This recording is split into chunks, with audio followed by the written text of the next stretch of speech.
Good morning, ladies and gentlemen. Welcome. It is December 19th. We want to welcome all of our guests that are here today with us. So we're going to get started here pretty quick. So right now, I'm going to call to order the December 19th meeting of the Board of Washoe County Commissioners. Principal Kelly is getting a call. We all have to go back to school now. Anyways, with that being said, Mr. Kelly, would you lead us in the Pledge of Allegiance, sir?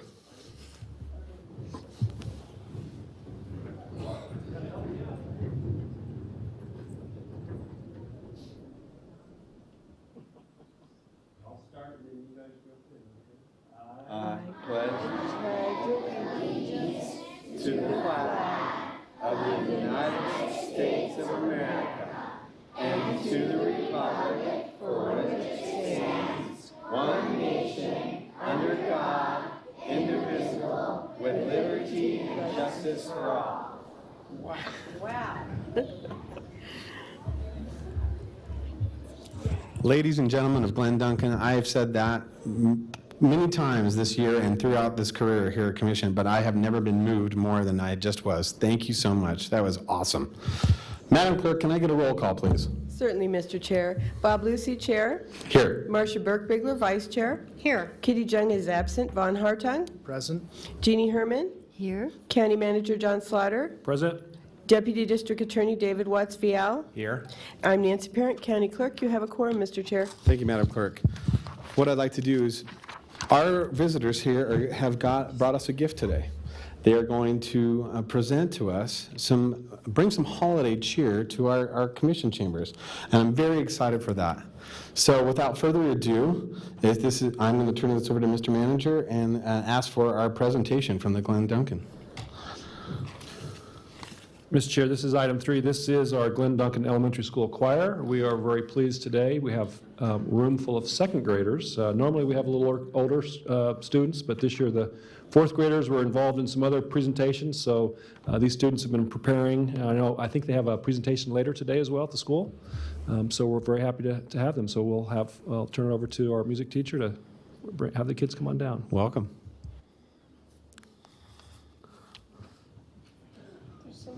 I know, they're so cute. This is the part that's harder for second graders.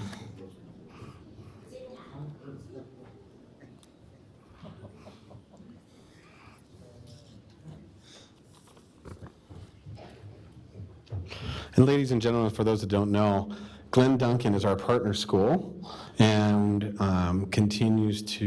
that are just down the street from us, and we continue to have a wonderful partnership with Glen Duncan and all the students over there, and continue to support all of their future endeavors and projects that they have going on at the elementary school. So we're proud to have them here presenting for us today. That's right.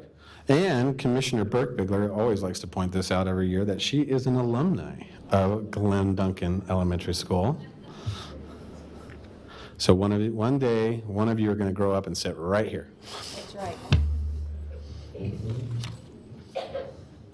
know, we'll sing Feliz Navidad on the moon. Oh.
Well, we want to thank everybody. What I'd love to do is, can we get the commissioners to take a picture really quick with everybody down up front? And Manager Slaughter, can we do that? All right, guys, wait right here. We'll be right down.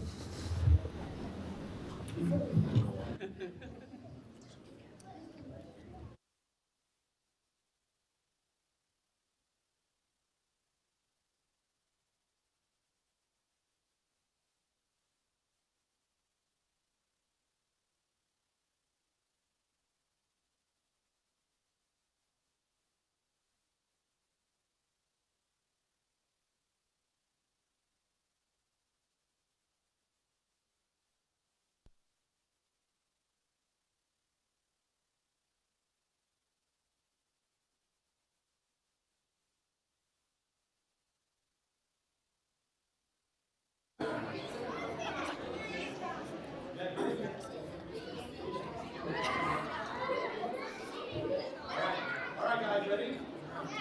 We're all going to smile. All look forward. Look forward. Smile. Say, Merry Christmas.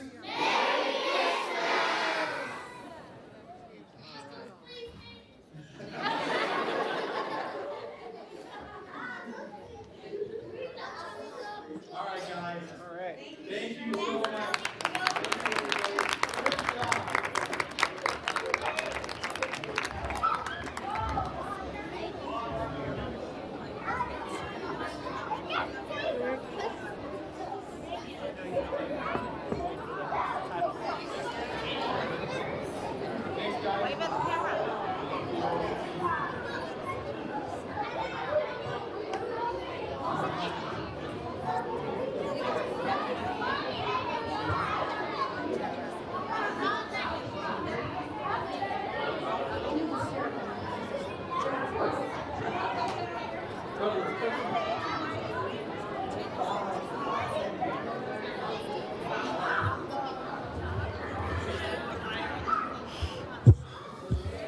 All right, we're going to briefly wait until our guests leave here, and we'll get right back into the agenda.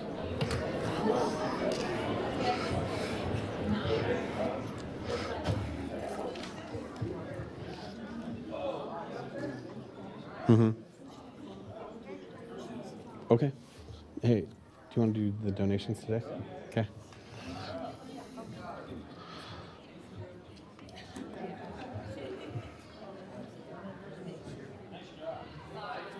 All right, ladies and gentlemen, Manager Slaughter, are we ready to continue on here? Okay, so we're now into item 4, public comment. I do have a number of individuals signed up, so public comment, comment can be heard under this item. It's limited to 3 minutes per person, may pertain to matters both on and off the commission agenda. Commission will also hear public comment during the individual action items, with comment limited to 3 minutes per person. Comments are being made to the commission as a whole. I have a number of individuals signed in this morning. First off, I have Ms. Tammy Hold still, followed by Mr. Sam Dene.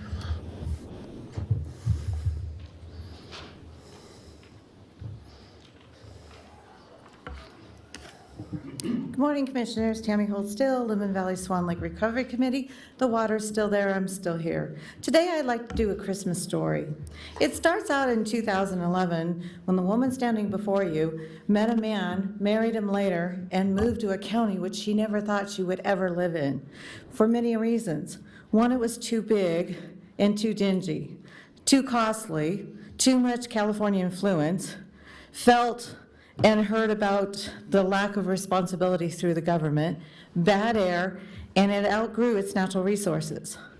But after living here, I got comfortable with where my husband had lived, out in the country, so I was enjoying a country life. I saw a lot of building going up, though I really didn't think anything about it until it was just an inconvenience. Then started doing improvements to her home and had to deal with the county government regarding a culvert in front of her home. That culvert, she had to deal with a county staff, Dave Solero, who was absolutely a non-cooperative piece of work. She had to go to Bonnie Weber, her county commissioner, to get anything done. To get it done, we finally got the whole street where it drained properly and was cleaned up nicely. Then the storm of all storms hit. It was a big storm, but it wasn't the biggest. But she saw all of her neighbors having issues, so she started calling constantly to no avail to the county government. Then she came before you, as you see here today. Over 6 weeks of being here, she finally got tired and contacted the governor. She also contacted Nevada State of Emergency Management. The governor comes out to see our Katrina, as he called it, and a week later, we finally had porta potties and potable water. Now, 11 months later, we still have that lake out of control, except for the HESCO barriers, and she puts her life in her hands every time she drives due to the fact that there is no policing regarding those HESCO barriers. It's like living in a war zone. Then you've got the families still out of their homes for Christmas, with no end in sight, and no help either. No transparency in the government either. The swamp of Lemon Valley still needs cleaning along with Washoe County government. The county is broke supposedly financially. Well, sometimes I think it's definitely morally also. Two things go hand in hand. The good news is her son's moving home from Cleveland, Ohio. But she's asked him to move to Carson City because he will have a better financial standard and morally substantial government. So if there's a Grinch in the room, I think you can find it in this story. Merry Christmas. Next, I have Mr. Sam Dene, followed by Mr. Jonathon Bull. Sam, Dene, that's me, the heart and soul and the body and the mind, and I come here at the Christmas time to say a prayer. Dear Lord, I pray and beseech thee with all my heart and soul, body and mind, that you will find the capability to punish the evildoers who are attempting to sabotage my holy crusade to try to save Reno from the bureaucrats. I further beseech thee to properly compensate Sam, that's me, for all the brilliant work that he has done for the citizens of Reno. So help me God. Amen. At any rate, I'd like to have the overhead deal going for this little thing. Can we get the overhead, please? And what we have, the situation is, back in May of this year, I was improperly removed from a meeting. The agenda plainly said that citizens will speak on agenda items, numbered agenda items. There it is right there, that's what it said, right there. I filed an open meeting law complaint, and this is important because if they can throw me out of a meeting, then they can throw anybody out of a meeting. They threatened me to have that patriotic deputy up there come and remove me from the meeting wrongfully. So I filed, it gets better, I filed a complaint with the Attorney General for violation, and they did violate it. If you just take a look up there, it was item 4 I wanted to speak on, right? And there's the rule. Citizens will speak on agenda items. That's what it said. So I filed the complaint, and before the complaint even got down to the Attorney General, these people and the city manager, county manager, properly corrected. Thanks to Sam's directive, they properly corrected it so that it now says right there, the citizens will speak on items that are going to be. It's going to speak on items that are for possible action, right there. They changed the whole agenda just because of me, the format of the agenda. It's really good now, thanks to Sam. But the problem is that then when the Attorney General got it down there, they pusillanimously pussyfooted around and basically broke the law, violated the law, and I'm glad a judge is here because they took and they used the one that was corrected and said that's the one I violated, and it didn't even exist in May. So it doesn't seem like a big deal, does it? It's what it's all about, ladies and gentlemen. It's what it's all about. If they can violate the law like they just did, and I hope the judge is listening, the judge and all the other people here. This is Thank you, Mr. really Dene. diabolical. Thank you, Mr. Dene. Thank you. Mr. Jonathon Bull. followed by Mr. Vincent Griffith. Good morning, Chairman Lucy and members of the board. My name is Jonathon Bull. I am the Vice President of Nevada Operations for Jacobs Entertainment. It's just a fancy way of saying that I oversee the Gold Dust West properties, the 3 that we have in the Sands Regency. And many of you may be aware that, before I get into that, I wanted to say that on behalf of Jacobs Entertainment, I'm here to support the bid. Many of you may be aware that our owner, Jeff Jacobs, purchased the Sands Regency back in July of 2017. Along with that, he's been purchasing some land along 4th Street with the intent for us to contribute to the revitalization of downtown, as well as the development of 4th Street.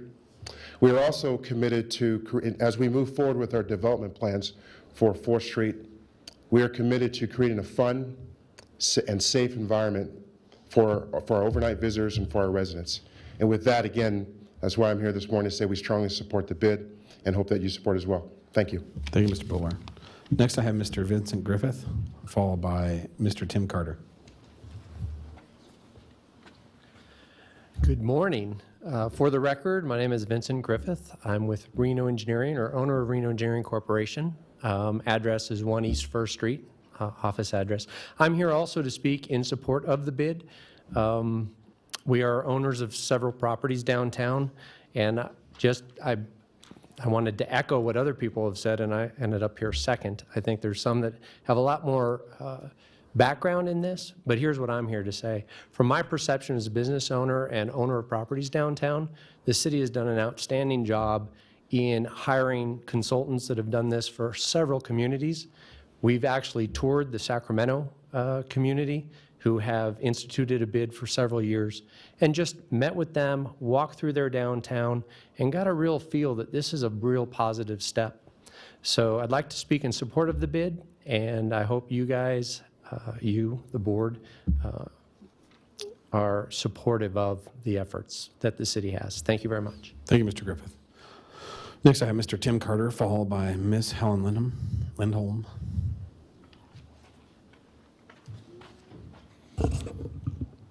How you doing? For the record, my name is Tim Carter. I'm a downtown property owner. Thank you for having us speak today. I do want to echo the previous speakers. We are pretty well organized from a property owner downtown perspective, and through the RAD board and the City of Reno efforts with the outside consultants, I think we're moving forward. So I hope that you guys will support that, and just wanted to throw my support into, was it agenda item 13? Thank you. Great. Thank you, Mr. Carter. Next, Ms. Helen Lindholm, followed by Ms. Britton Griffith. Welcome, Ms. Lindholm. Good morning. Happy holidays. Happy holidays to you. Chairman Lucy, members of the commission, for the record, my name is Helen Lindholm. I'm the CEO for St. Mary's Health Network. And I wanted to come here today to express my support, our support, for agenda item number 13, the Business Improvement District, which also includes Washoe County properties. St. Mary's Health Network has close to 2,400 employees, and we're the second largest property taxpayer within the proposed downtown business improvement district. We are also, as has mentioned here before, very excited about the changes that are happening downtown. I also happen to be a homeowner and resident of downtown, so I see it both from a business perspective and a personal perspective. As you know, the Business Improvement District will enhance public safety, create the ambassador program to help individuals get services that they need. And as a healthcare system, that's very important to us, to make sure that these people end up in the right place. And the addition of added cleanliness and more police presence in the downtown district is also something that we are very much looking forward to. Can I brag a little bit? I have like 1 minute to brag, thanks. I want to tell you that St. Mary's was the only hospital in the state to receive an A in hospital safety grade by Leapfrog for the last 3 surveys. And in addition to receiving the letter A, and this is about patient safety, infection rates, return to the OR and things like that, we were also the only hospital in the state of Nevada to receive a top general hospital award for 2017. We just got that last week, so you're the first to know. We're very excited about it. So again, to reiterate and end, I would like to ask the commission to please support addenda number 13, the Business Improvement District. Thanks, and Merry Christmas. Thank you, Happy Ms. Hanukkah. Thank you. Next, I have Mrs. Britton Griffith. Good morning. Good morning, Chairman and County Commissioners. Thank you for having me this morning. For the record, my name is Britton Griffiths. I am the Vice President for Reno Engineering Corporation. We own several properties downtown, and our office is also located there. I'm also the President for the Riverwalk District, which is in the heart of the Truckee River in the downtown core, and that's a collaboration of merchants and businesses that come together to put on arts events and other things to try to do beautification efforts in the area. I am here today in also support of agenda item number 13, which is the Business Improvement District, of which you guys will hear a presentation later today that I'm excited for. Over the past few years, I have been working in an honored position I have with the Regional Alliance for Downtown as their Vice President, and I've been working with the Puma Group, and we have visited the Sacramento location, and I was really impressed every step that we go farther with this group, and also the way that the residents and the community seem to be receiving it has been really positive for me. I believe this bid allows care to citizens that we have that are in need, in addition to working the actual infrastructure and improvement of the downtown core, in addition to giving us and being able to provide better civic services to that area and the citizens that need them. With RAD and Puma and the community and the different stakeholder events and position or groups that we put on together and kind of talking points, the best way I found to be able to describe this group and what it is that we're trying to do is it's a partnership for public and private and community leaders that develops and provides compassionate commerce. I believe that this partnership of community, business leaders, stakeholders, and the municipalities, we can evolve not only our downtown, but the region and what we stand for and how we help and protect the citizens in need and those that want to make our city a better place. I really appreciate your time this morning, and I look forward to the presentation and our ability to work together. Happy holidays. Thank you, Ms. Griffith. All right, seeing no further public comment, I'll bring it back to the board. And Mr. Manager, we're on to item 5. Mr. Chair, item 5 is your commissioners, county managers' announcements, reports, and updates, requests for information, or topics for future agendas. Mr. Manager, do you have anything this morning? I do. Regarding today's agenda, we would like to take some items out of order. However, based on the way the agenda's worded, I would recommend that we do this, that our next item is item 6, which is donations, and then item 7, consent. And then we would do item 13, item 10, and then item 11, and then go back to item 9 and follow the agenda from that point. Proclamation. Sorry, You mean proclamations. 6 is, I missed 6 is donation, 7 Yep, I proclamation. got those backwards, yep. Okay. All right. So we will make those adjustments to the agenda this morning for our benefit. So commissioners, I have Madam Vice Chair Burke Bigler signed in.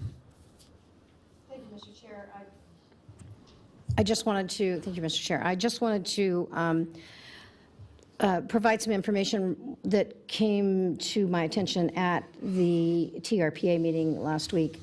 Tahoe Regional Planning Commission had a presentation made to them from a gentleman who lives, I believe, in South Shore, requesting that there be some mandatory changes to that TRPA pass a mandatory change to the sale of properties, that when a property is sold in the lake basin, anywhere in the basin, that it is mandatory that a bear box be installed.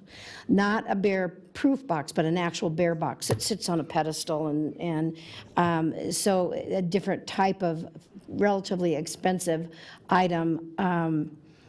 I know that doesn't have a direct bearing necessarily on the valley. Unfortunately, I think it could have a direct bearing on the mountainside. So those areas of Collin Ranch and the areas in Commissioner Lucy's district, I think anywhere where we have bears along the mountain, we're likely to see that same type of push being made.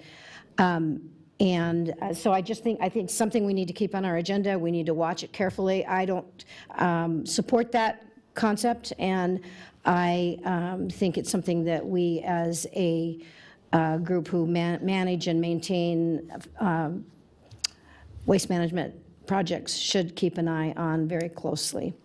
There's also a big push in the lake to do something about vacation homes, and I have had the opportunity already to speak to Dave Solero about that, and there's a very strong push to do something about putting in some regulations and rules related to vacation housing, and that's something that will have a direct bearing on us and a cost associated, and some very unhappy residents who don't obviously want that.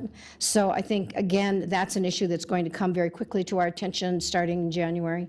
So I would just remind the commissioners to keep that in the back of their minds, that we will be looking at that from a broader perspective.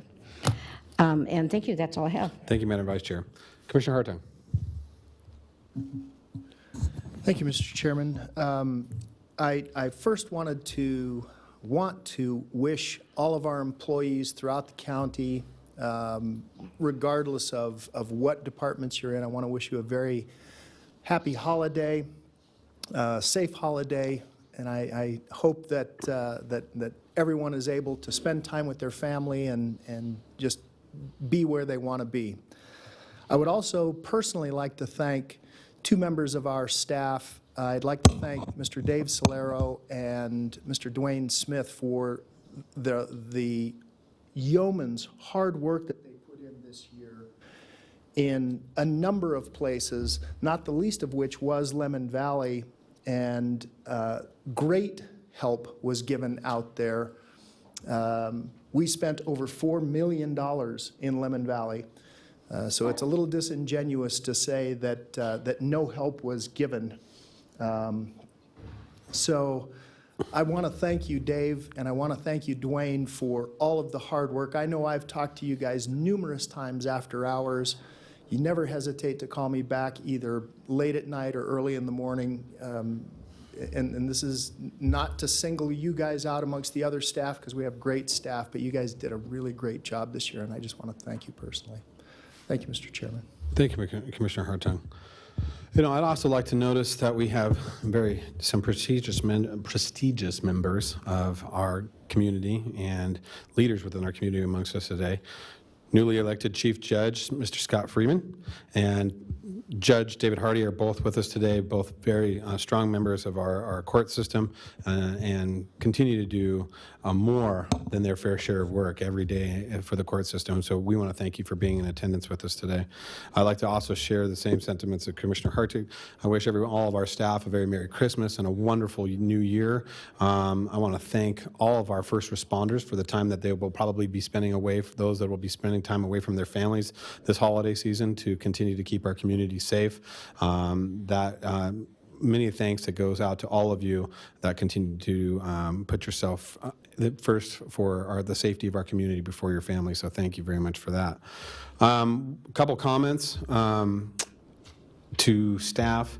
We continued our last round of stakeholder meetings for the Washoe County Economic Development and Conservation Bill, also known as the Washoe Lands Bill. This last week, we had 3 stakeholder meetings where we met with ranchers and individuals in the northern part of the county and up in Gerlach. We also met with members here in the southern part of the county that would be involved, stakeholders that would be involved in the land, and also individuals that would be looking for conservation within the bill. So all in all, very productive meetings. I want to thank Commissioner Hartung for helping participate and help leading some of those meetings due to my absence last week due to illness. But all in all, great responses from the meetings. I think we've got a lot of things covered. We look forward to the new year to bring some new draft legislation back for further public input into the new year in regards to what those maps and that language will look like. So look for that towards the end of January, 1st of February for that kind of stuff. Other than that, this will be my last meeting as chair this year until we enter our new year. So we have new elections coming up at the first of the year, but It has been a wonderful year to serve with all of you, and it's been a very difficult year in times, but very rewarding year in times as well. So I feel very privileged to serve as the chairman of this commission for this year, and look for many years ahead with this commission. So with that being said, I have Commissioner Herman signed in. Wanted to wish everybody a very Merry Christmas, and that's all I have to say. Madam Vice Chair. Thank you, Mr. Chair. I forgot one thing that I wanted to bring up. As all of us might have seen in the recent newspaper, the star ratings for the schools came out. And the school that we are partners with, Glen Duncan, unfortunately is a one-star school, which is, meaning it needs some improvement. And so I would really like to see some brainstorming, and I certainly will work with our staff, Sarah and Dana, some brainstorming on some ways that we as a county, as a partner to that school, may do something to help the students learn more, learn what they need to learn to get their star rating up higher. I don't know that there's anything we can do, but if there is, I'd sure like to find it. So I just wanted to add that also. And without being neglectful, I should also say happy holidays to all of our staff who are wonderful, without question. And thank Commissioner Hartung for specifically mentioning the tough work that Dwayne and Dave have done for us this year. It's been a tough year all around, as with all of our other staff members. And thank you, Mr. Manager. Thanks, Mr. Chair. Thank you. All right, seeing no further discussion from the commissioners, at this time, I'm going to turn it over to Commissioner Hartung for our donations.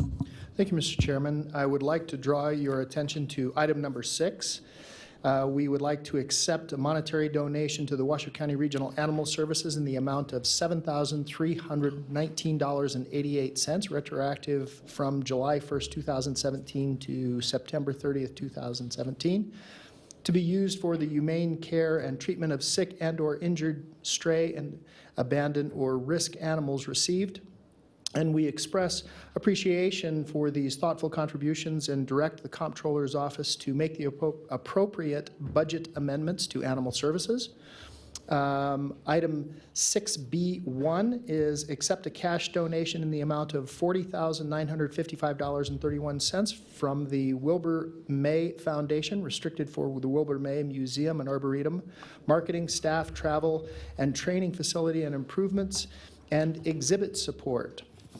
Item 6B2, accept cash donations in the amount of $40,350.93 from various businesses, organizations, and individuals for the regional parks and open space programs and facilities, and direct the Comptroller's Office to make the appropriate budget amendments.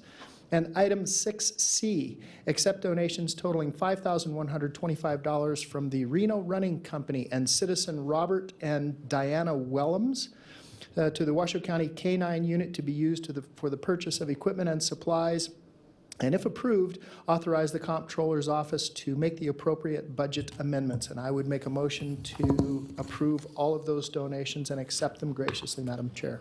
Thank you, Commissioner Hartung. Do I have a second? I have a motion and a second. Is there any public comment?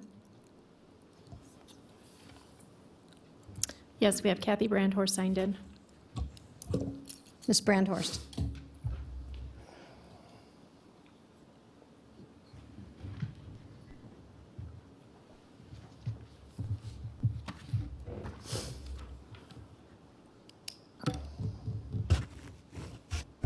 My name is Kathy Brandhorst, excuse me, and I am the United States President. I'm going to talk on 6A, accept monetary donations to Washoe County Regional Animal Services. You have $7,319.88. I just wanted to let you know 3 of my pets, 3 different days, were smashed in the middle of the street on 9th and Sutro. Oh my God. And because they were squished by an automobile. They do have brains. They do tell us the exact thing that is going on in this city. They're not, they have been trained. And they are very intelligent, too. Is that the real reason why you people on death row have to destroy them? Why watch this? I mean, one day I couldn't even scrape the pet off the street because it was already stuck to the street. But they told me that they had to contact the animal control so many times in order to take the pet off the street. Nobody showed up at all for 3 days. So the animal was squished even more in the street, where I couldn't even scrape it off this time. And when I did get it off the street, somebody had already gotten most of it off, and they took it with them because the animal control was not the ones who helped us with our pets, my pets. So I just wanted to let you know, whoever is in the humane care is really a bad person not to respond when we call to tell you that a pet has been smashed in the street and needs help. Treatment of sick or injured, stray, abandoned, or at-risk animals received. Not true. They don't care. They're leaving them right in the middle of the street smashed. They're not going to respond at all to any of these phone calls that we made to the animal control. Also, appreciation for these thoughtful contributions. Thank you, Ms. I Brandt. think it's lawsuits against the animal. Thank you. Thank you. All right, seeing no further public comment on the donations at this time, looking for a motion to You approve. have it. Oh, I'm sorry. Do I have Yes, a motion? a motion and a second. Okay. Commissioner Hartung made the motion, and Commissioner Herman seconded it. Okay, I have a motion and a second. All those in favor signify by saying aye. Aye. Aye. Please place your votes.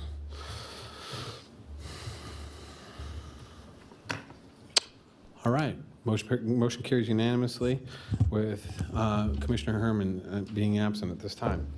No, Commissioner John. I'm sorry, Commissioner John. Thank you. Brain's not all there yet. All right, this time, Mr. Manager, we are on to proclamations. Item 7. Item 7 are our proclamations. I'll read the first. Actually, both of these we're losing some very dedicated employees, department directors, individuals who have led their individual areas for a number of years. It's going to be a big loss. So I will read the first, and we'll have Kate Thomas come up and read this proclamation. Our first is to proclaim a heartfelt gratitude and thank you to Jennifer Lunt for her services to our community, our criminal justice system, and to our organization. And I believe Kate should come up, and I believe Ms. Thomas should come up, and Ms. Lunt should come up also. Welcome, Ms. Thomas. Thank you.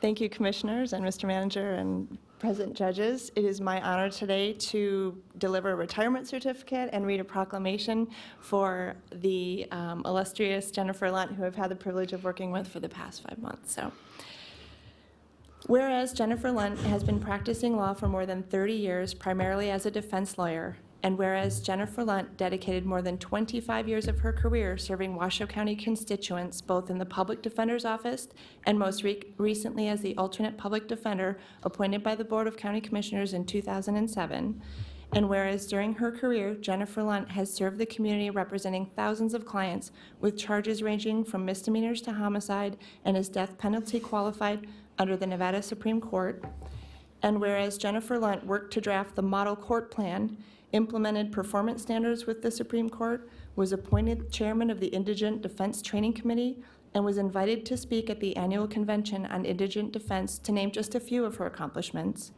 And whereas Jennifer Lunt has served as a leader in the local criminal justice system in the alternate public defender's office while maintaining a significant caseload as a practicing attorney and leading a dedicated and talented team who are committed to their profession.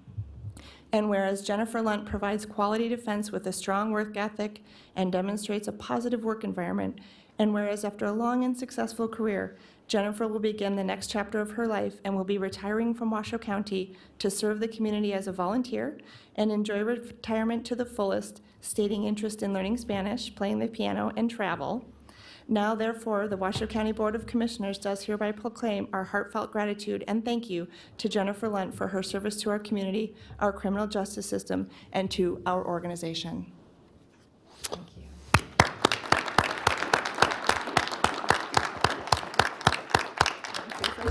It has been a privilege to serve the citizens of Washoe County and work at your pleasure. Washoe County has a really amazing team. I've been so proud to be part of the organization for the last 25 years. Merry Christmas, everyone. Thank you, Ms. Lynn. Mr. Chair, if we could just go into our next, and then perhaps we'll do our pictures and those things. Right, and we'll with the take some, we individuals. also have public comment as well. So, Ms. Lunt, you can't go anywhere. You have to stick around. Don't try to sneak out that back door. We need a vote, so if they don't vote, I think I'm we're watching stuck you. here. Sit it down. Thank you. Mr. Chair, let's, if we could just move to item 7A2. Yes, item 7A2, please. Which is proclamation proclaiming a heartfelt gratitude and thank you to LuAnn Cutler for her services to our community, Washoe County's voting system, and to our organization. And Christine Valetich, Assistant County Manager, is here to present that proclamation. Thank you, Chair and Commissioners. Christine Valetich, for the record, and LuAnn Cutler. Whereas LuAnn Cutler began her career with Washoe County in December of 1989 and has served all 28 years in the Registrar of Voters' Office, the Board of County Commissioners appointed her, and whereas the Board of County Commissioners appointed her to replace Dan Burke as the registrar upon his retirement on June 20th, 2013. Whereas having served under 7 different registrars, LuAnn has seen the county evolve from a punch card voting system to optical scan voting to touchscreen voting during a time of growth from 111,000 registered voters to over 265,000. And whereas LuAnn's direction for the department has always been to streamline and simplify with a primary focus on the voters and making sure that each Washoe County resident who is eligible is easily able to register and cast a vote. And whereas the proud moments have been many, usually related to exceptional performance by the staff in the Registrar of Voters' Office in times of real crisis. And whereas with the upcoming implementation of new voting equipment, this will be even more attainable, as LuAnn is most proud of the department's participation and involvement with the 2017 legislature and the Secretary of State that helped to secure $1.7 million toward the cost of this new voting equipment for Washoe County. And whereas now that this has been achieved, LuAnn feels it is the right time to retire, to travel and explore new places with her husband and spend time with their grandchildren while splitting their time between their new residence in Arizona and a family home in Michigan. Now, therefore, the Washoe County Board of Commissioners does hereby proclaim our heartfelt gratitude and thank you to LuAnn Cutler for her service to our community, Washoe County's voting system, and to our organization.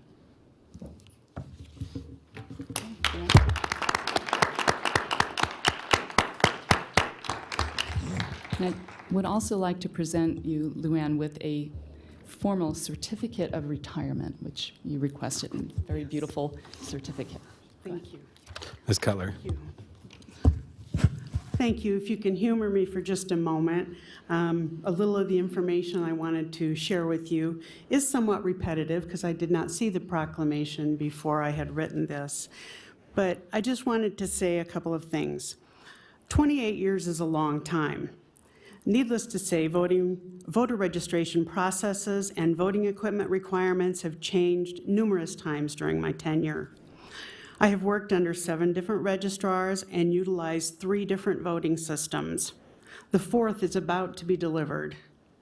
In the last 28 years, many different county commissioners have occupied the seats you now sit in. In 1989, our department had 10 employees, and Washoe County had 111,000 registered voters. Now we have 6 employees and nearly 265,000 registered voters. In 1989, I knew nearly every person who walked the halls of this complex. Now I find I know very few. Most of the people I came up through the ranks with have retired or moved on. But I am one of the lucky ones. My career has been fulfilling and satisfying. I have made lifelong friends here. I'm finding it hard to leave.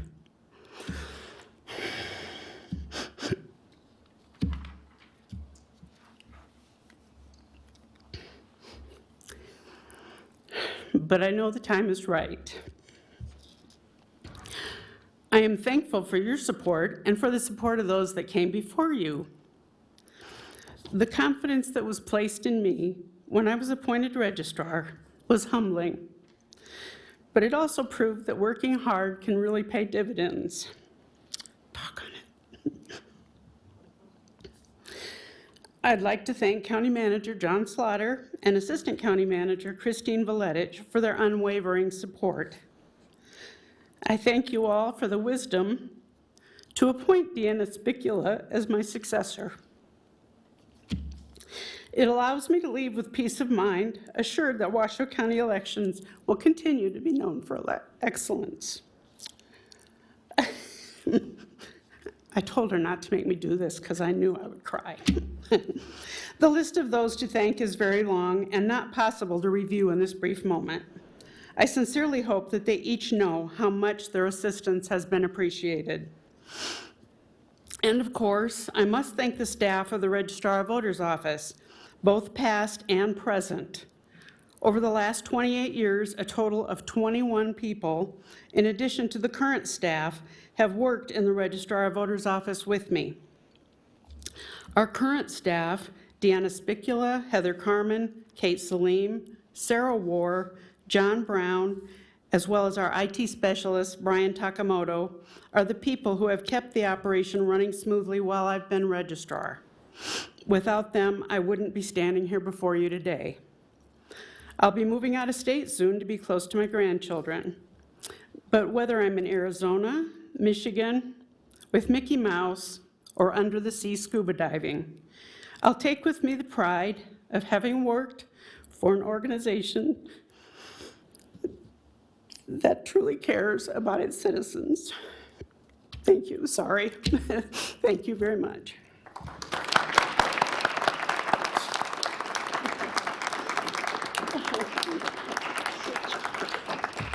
Commissioner Hartung. No, thanks. Mr. Chairman, thank you. Oh, no, LuAnn. No, come back. Okay. LuAnn and I have known each other for many years. LuAnn is a resident of Spanish Springs. We first met when I was on the Citizens Advisory Board. And it has always been very forthright and great to have you come out. I mean, you've just always been wonderful as a citizen. You've always cared about Spanish Springs and how it looked and what it would look like. Although you're finding it hard to leave now, I don't think that that's going to be the case when you're in sunny Arizona. No. It's just a thought. I want to thank you for not getting us into any hanging Chad foibles back in the punch card days. Yeah. You've done a phenomenal job for us, moving us through each type of voting system, working on that. And of course, Commissioner Burke Bigler and I and Commissioner Jung, who's not here, were around in 2013 when we appointed you, and there was never a question in my mind, never a thought that you couldn't handle the job so completely and so effectively and so efficiently. And I watched you on numerous occasions do interviews and never miss a beat.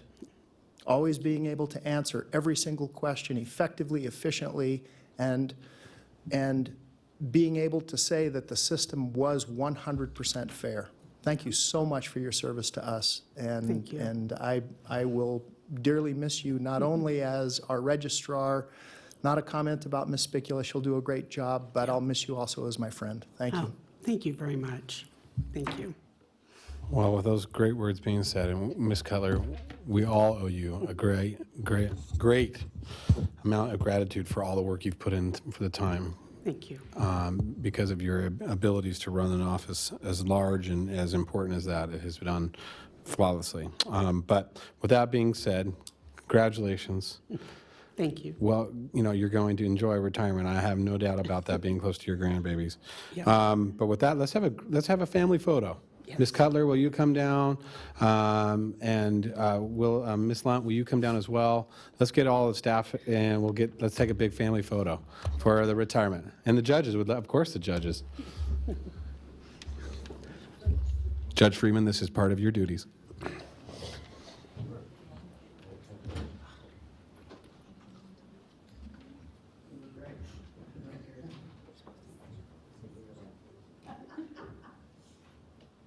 Come on, get up here. We're going to do a family photo, right? We're all up here. Monday watch, happy watch with your family.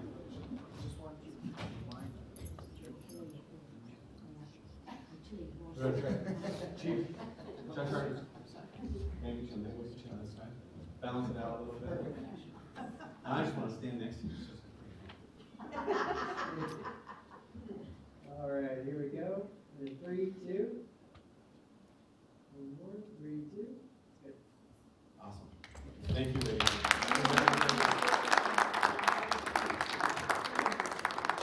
Good for you, I'm glad. We'll still see you around.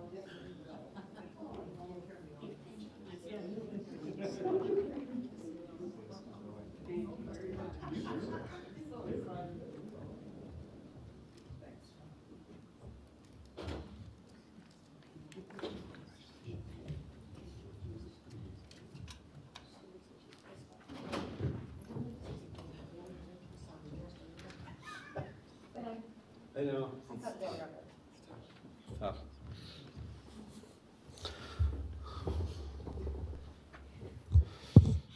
All right. I do have public comment signed in for this, so I will take that public comment at this time. I do have Ms. Kathy Brandhorst signed in and Mr. Sam Dene. So Ms. Kathy Brandhorst. Okay.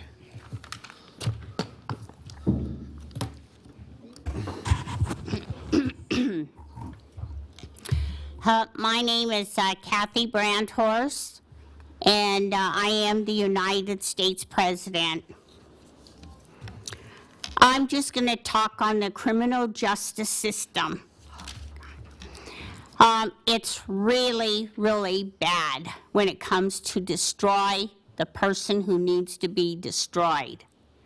I always see them put back together and they're walking the streets again, but they're not destroyed. The criminal justice system doesn't seem to back this up any at all, because they still walk the streets. They're not destroyed. What's happening with that kind of a criminal justice system? I was walking down the street because I felt like walking from the bus stop, and I was on 9th Street. Sutro Street, excuse me. And I saw a shattered, broken glass right in the street. It was a headlight that was shattered off of an automobile. It was there in the street. I know somebody was hit and run. What happened to the body? Well, I'll let you know, because I walked down the street a little bit further. There's a bus stop. And inside that basket was a whole lot of stuff in it. Homeless, scared to death. They were so scared that the enemy had to throw out all the stuff out of that person's bag, scatter it all over the place. And you know what? Her body was missing, or his body. They never did find the body because this enemy of hers or his had to destroy the body and make sure they got rid of the body immediately. Because after the shattered, broken headlight that I found on the street, that person really needed help. But you call it criminal justice system? What is this? It's not even solved yet. The person is still missing. Do you know what kind of a shape that person's going to be in? Thank you, Ms. Brandhorst. All right, Mr. Sam Dene.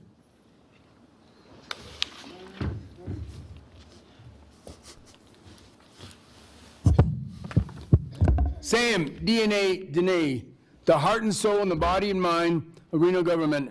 I'm an Air Force Academy graduate. I've done many things throughout my life, and lately, nice smiley face. Yeah, nice smiley face. I've done many things. I wonder what he's smiling about. I've done many things throughout my life, many things, but the most important thing I've ever done was to be the heart and soul and the body and mind of Reno government, monitoring and making sure that government tries to help the citizens. I'm going to be very brief. What we have here is some proclamation, and this particular proclamation, I'm looking, trying to figure out what they're smiling about back there. Whatever. This particular proclamation is going to was for this young lady who was running the most important, and we've got judges in here, and they're important, don't get me wrong, they're very important, but the most important thing in our community, more important than them, even more important, believe it or not, than Sam Dene, if I can say that. The lady who was running the election system, the voting system, the thing that makes America what it is. Motherhood, apple pie, and an honest vote. And that young lady has done a really good job throughout the years. She has really done it. She knows her stuff. She really knows it. And I thought one citizen ought to come up and speak about that, albeit humbly the most important citizen in the Reno when it comes to protecting the citizens from the bureaucrats. That's me. Anyway, she's done a wonderful job through the years. But I have come up here and complained, and I've run for some offices now and then. And I'm not a total, I was only like in the middle of the bottom half of my class at the Air Force Academy, so I probably wasn't the best at math. But I ran in a couple of elections, and the numbers that came out were just virtually impossible to be the way they were. And I'm not talking about this young lady that's retiring. I'm talking about who has control of what's going down, what's happening down in the bowels of those computers. A computer, people don't know it, but the vote counting computers there are outlawed in California. They're outlawed in California for 20 years, yet we use them in Nevada. Something is wrong. At any rate, I didn't want to go way off. I didn't want to go that far, but I just want to remind you that all of you people can come up here and talk now on these agendas. According to them, previously you couldn't unless they wanted to let you talk. That's wrong, because it always said that citizens will speak on numbered agenda items, period. Now, I filed a complaint. These guys have changed it. It's the Sam Dene Memorial Agenda now. Now, it says right there, black and white. Take a look at it, ladies and gentlemen. Black and white. This item right now is for possible action. All citizens can speak on items that are for possible actions. It should be the Sam Dene commemorative agenda. Thank you. Did you understand that, Judge? I did. Thank you. All right, looking for a motion. So moved. I have a motion from Commissioner Hartung. So second from Madam Vice Chair. I'll call for the vote.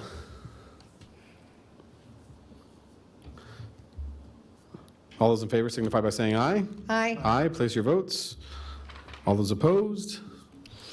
Motion carries unanimously. All right, Mr. Manager, we are on to item 8. Item 8 is your consent agenda, Mr. Chair. Those are items 8A and 8B. All right. Move approval. I have a motion from Madam Vice Chair Burke, second from Commissioner Hartung. All those in favor signify by saying aye. Public comment. Oh, we don't have any public comment signed in? Okay. All those got me, threw me off there. Sorry, Hen. All those support, please say aye. Aye. All those opposed? Motion carries unanimously. Please affirm your votes. Okay. Mr. Manager. Mr. Chair, as I mentioned earlier, I would recommend that we go to item 13, and just so that everyone's clear, I would recommend after that we'd go to item 10 and 11. Yep. So at this time, we will open item 13, Mr. Manager. Item 13 is presentation and update regarding the City of Reno Business Improvement District and possible action to authorize the chair to sign a petition as an owner of property within the proposed district to initiate procedures to create a downtown Reno Business Improvement District pursuant to NRS 271. And we have, I believe, Jeff Limpert here from the City of Reno, and as well as, I believe, Cindy Carano, Partolz are here as well to present on this item. So, Mr. Manager, do you want to give us a brief, just a brief synopsis before Mr. Tolles and Ms. Carano? Certainly. The county has been approached by some private individuals in the downtown area who are interested in, actually, Mr. Chair, Bill Thomas was here a few months ago, presented on this issue, presented the concept, was well received by the board. So the individuals in the downtown area have approached the county along with the City of Reno. The county does own property in the proposed area of the Business Improvement District. There are some exceptions that can be made on our involvement. I think I will, at that point, I'm going to turn it over to Mr. Tolles, Ms. Carano to present their presentation. So, Ms. Carano, Mr. Tolles, who would like to lead off here? Mr. Tolles, you want to? Good afternoon, or good morning. Chairman and Commissioner. Good morning. We're going to help each other. Okay, good. Through this. Tag team effort, I like it. Good afternoon, Merry Christmas. We are excited about this. It's been a lot of work, and I think rarely will you find the amount of private individuals that have come together that want to tax themselves for the greater good. And I think we have a number of property owners and business owners that feel like that the special assessment district that we've been paying into over the last 2 years has been effective. We've hired and helped hire 14 police officers, 4 foot patrol that have made a movable difference downtown. But through the investigation of Puma, the consultant hired by the city, we have found even a better way to help some of the social issues downtown through the implementation of this bid. And I know you've seen a longer presentation. This is a quick summary and an update. And then both Cindy and I will provide some color commentary here and answer questions as we go through. So I don't know who has the clicker. Oh, I have the clicker. Okay. So you're aware of the map you've seen before. This is the expanded special assessment district map, which will now be the business improvement district. The red line represents the basic service, the police service that has been. It is the expanded service that will be used with the ambassadors that will be hired through the bid. And as you recall, we have 14 police officers being supported by the SAD. That money will now go to the Business Improvement District to hire 14 to 17 ambassadors and caseworkers that will now be not only ambassadors to the general public, but will also be dealing directly with the social issues and the homeless issues downtown. The big move, quick editorial, the big move for me was knowing that when a police officer has to deal with an inebriate and has to take him off the street, that usually takes a police officer out of pocket for 2 hours, 2 to 3 hours. And Cindy Zamai and others here, when we visited Sacramento, it was just great to see these ambassadors that know the names of the homeless, know their medications at times, know the phone numbers to call. So rather than having a police officer come down and then going off the street, they can take, call this person's brother, have them come pick up, know really what's wrong with them, and have a more intimate relationship and know how to help them in a quicker way. So the red line represents that district. The purple line represents, with the gray expansion, represents the premium service, which is more of a maintenance service, and the green line is the Premium Plus, which is a daily maintenance service right on the strip. And I just kind of explained all this, but again, the standard police, premium, enhanced maintenance service, and then the Premium Plus is the daily maintenance service along South Virginia Street. We've done a number of presentations. These are just a few, but to the montage, to the realtors, we have a presentation in early January to the Plaudio. It's been really great to get the buy-in of the residents that have really committed to living downtown and had a very, very good response. A lot of Q&A, a lot of discussion, but in the end, it's been a very positive response. We have mailed out all the petitions to the assessed properties. I guess currently we're at 38%. I think very quickly we'll be over 50%. The response, again, has been very, very positive. And Cindy, I don't know if you have any comments to that yet, or? Well, just to say that the El Dorado Resorts, being the largest participant in the Business Improvement District, is 100% behind this. We feel that the standard premium and premium plus would service our citizens and our visitors and our community very well. So that part is 100% El Dorado Resorts, and working with the Business Improvement District and Puma and City of Reno and Commissioner Lucy, that we know we're going to go forward and make our downtown great, which will benefit all.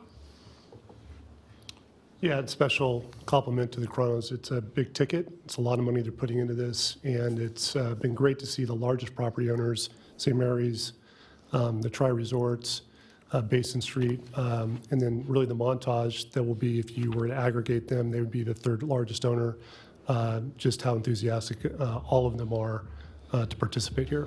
So some of the key updates: the nonprofit, I believe, has been formed. Mike, is that correct?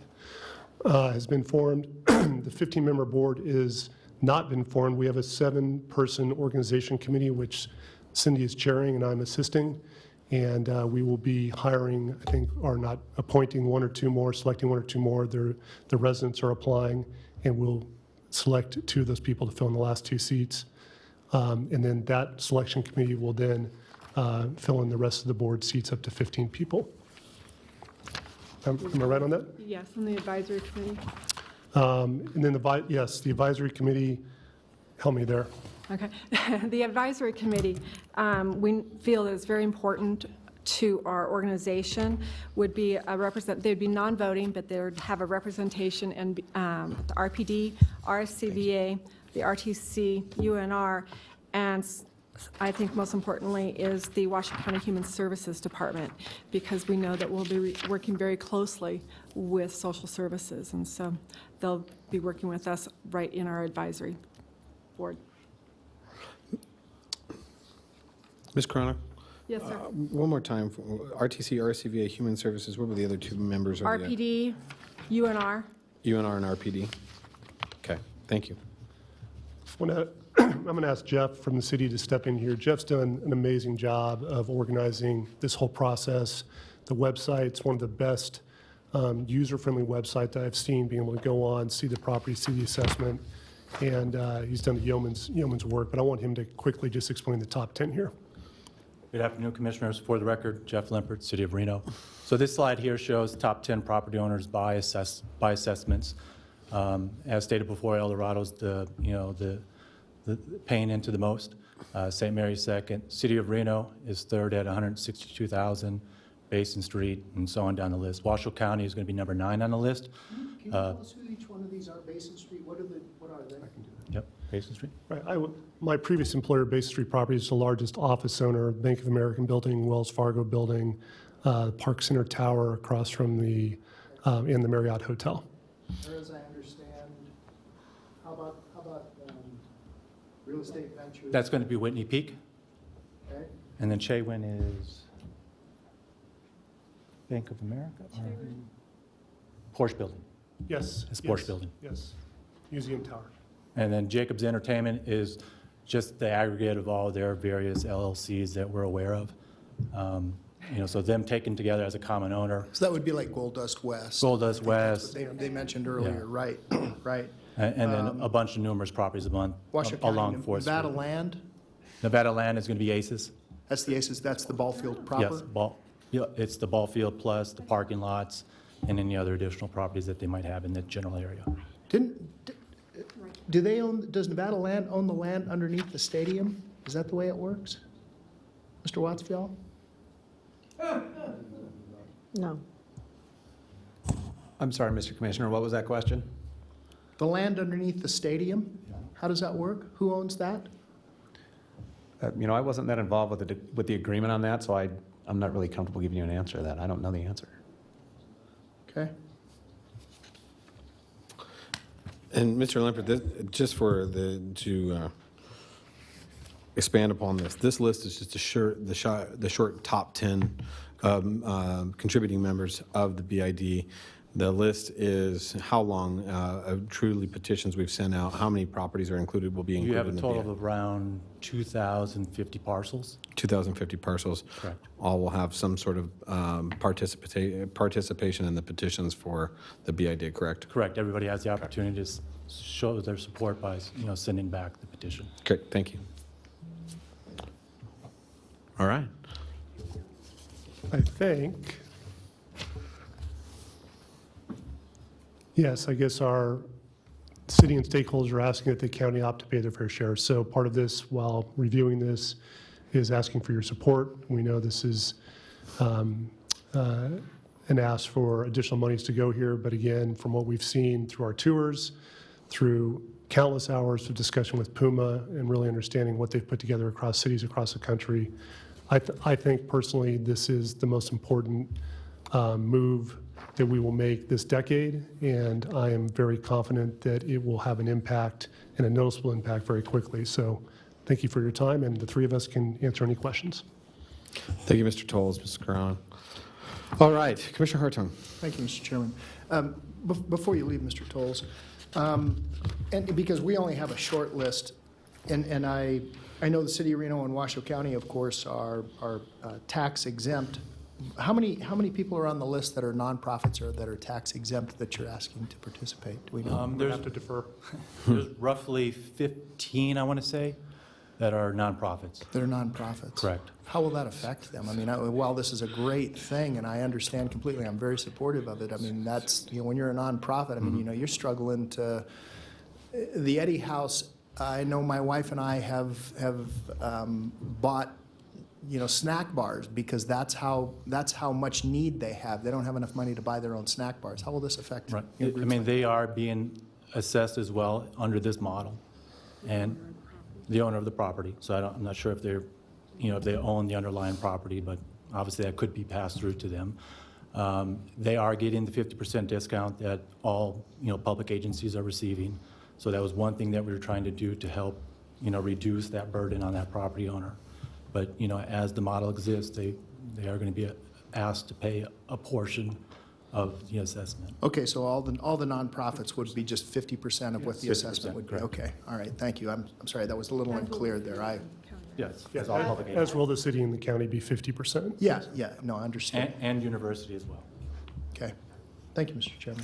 Thank you, Commissioner Hartung. And this is my question. That was kind of the dovetail off of Commissioner Hartung. My question as well is that, some of these fees, and I'm looking at, I had a brief discussion with our treasurer.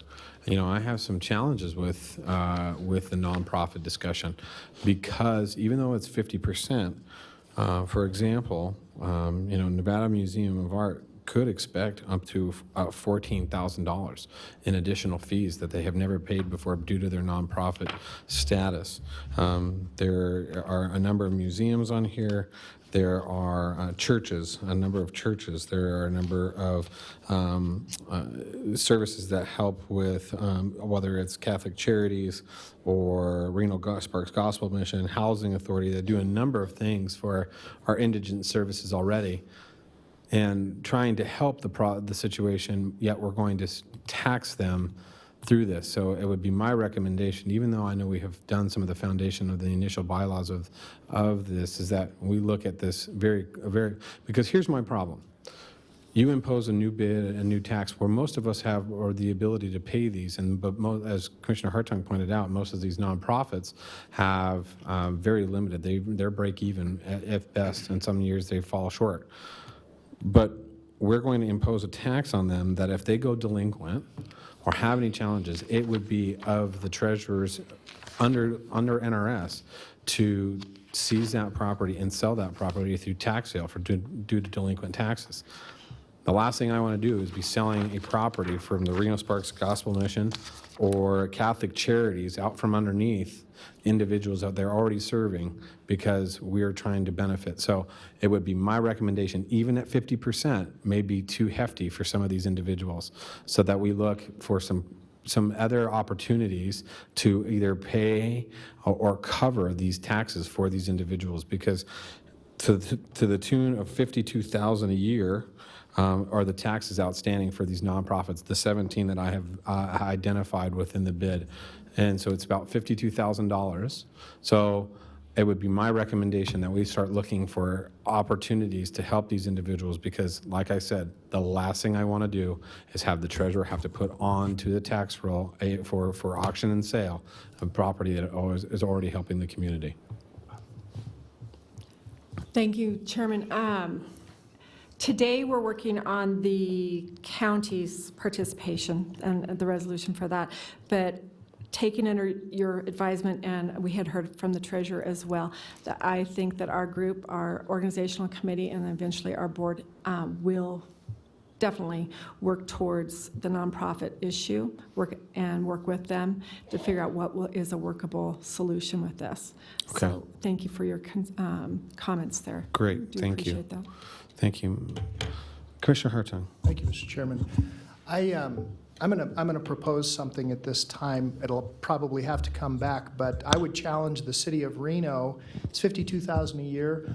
I would propose that we pick up half and they pick up half. Something we can discuss for probably a later time and date, but I think it's something we can look at to our other members. Commissioner, Madam Vice Chair. Excuse I'm sorry, Ms. The Cronin. $52,000 for the tax. Oh, for the entire amount of nonprofits. So we pay. Okay, thank you. Madam Vice Chair. I actually think that's an excellent idea. Thank you, Mr. Chair. So you're saying then that, Ms. Carano, that the treasurer has already approved that you could charge nonprofits 50%? No, that has not. I haven't heard that, but we had heard from the treasurer that he was concerned about the nonprofits, and so we're taking that into consideration in our conversations. Well, that certainly, Commissioner Hartung's proposal would certainly be an option that would resolve that problem outright for the treasurer, so. Right. Okay, thank you. Okay, and as Ms. Carano pointed out, the discussion today is to discuss the potential for the execution of Washoe County's participation through a petition. Now, what this does, it does not, I want to put this on record, and hopefully Mr. Wattsfield will help me out here through this, or Mr. Manager.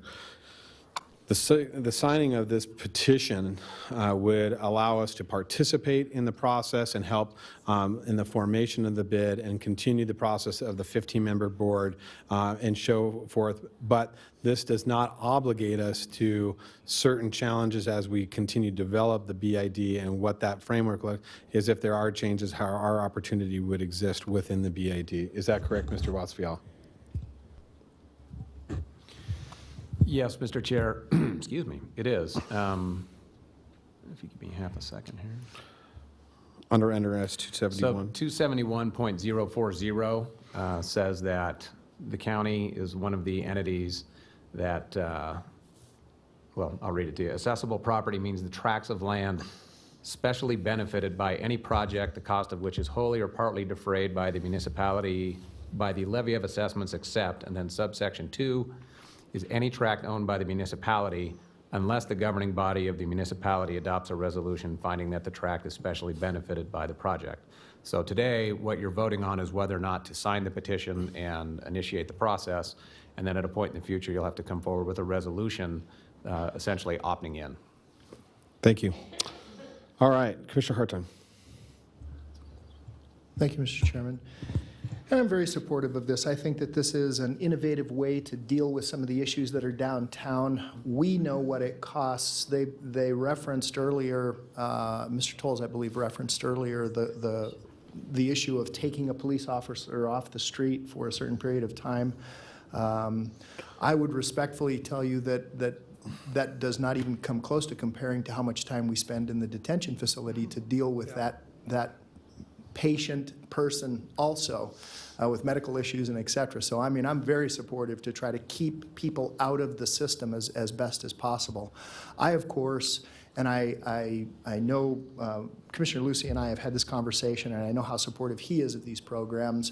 I, of course, want to see how we can dovetail this whole thing back into programs like Crossroads and Sober 24 to make sure that we're creating viable members of society and not just giving them a fish, but we're teaching them to fish. And I think that this is an innovative solution, and I'm very supportive of it. And what I would ask is that when staff brings it back to us, that we look at the additional funding option, Mr. Chairman, and see if we can fit it in someplace into our budget. It's $26,000. There's great need. Eddie House does such a phenomenal job. That's just one. I'm not trying to say the others don't. There's a lot of needs, and they've helped a lot of teenagers. And so I really want to.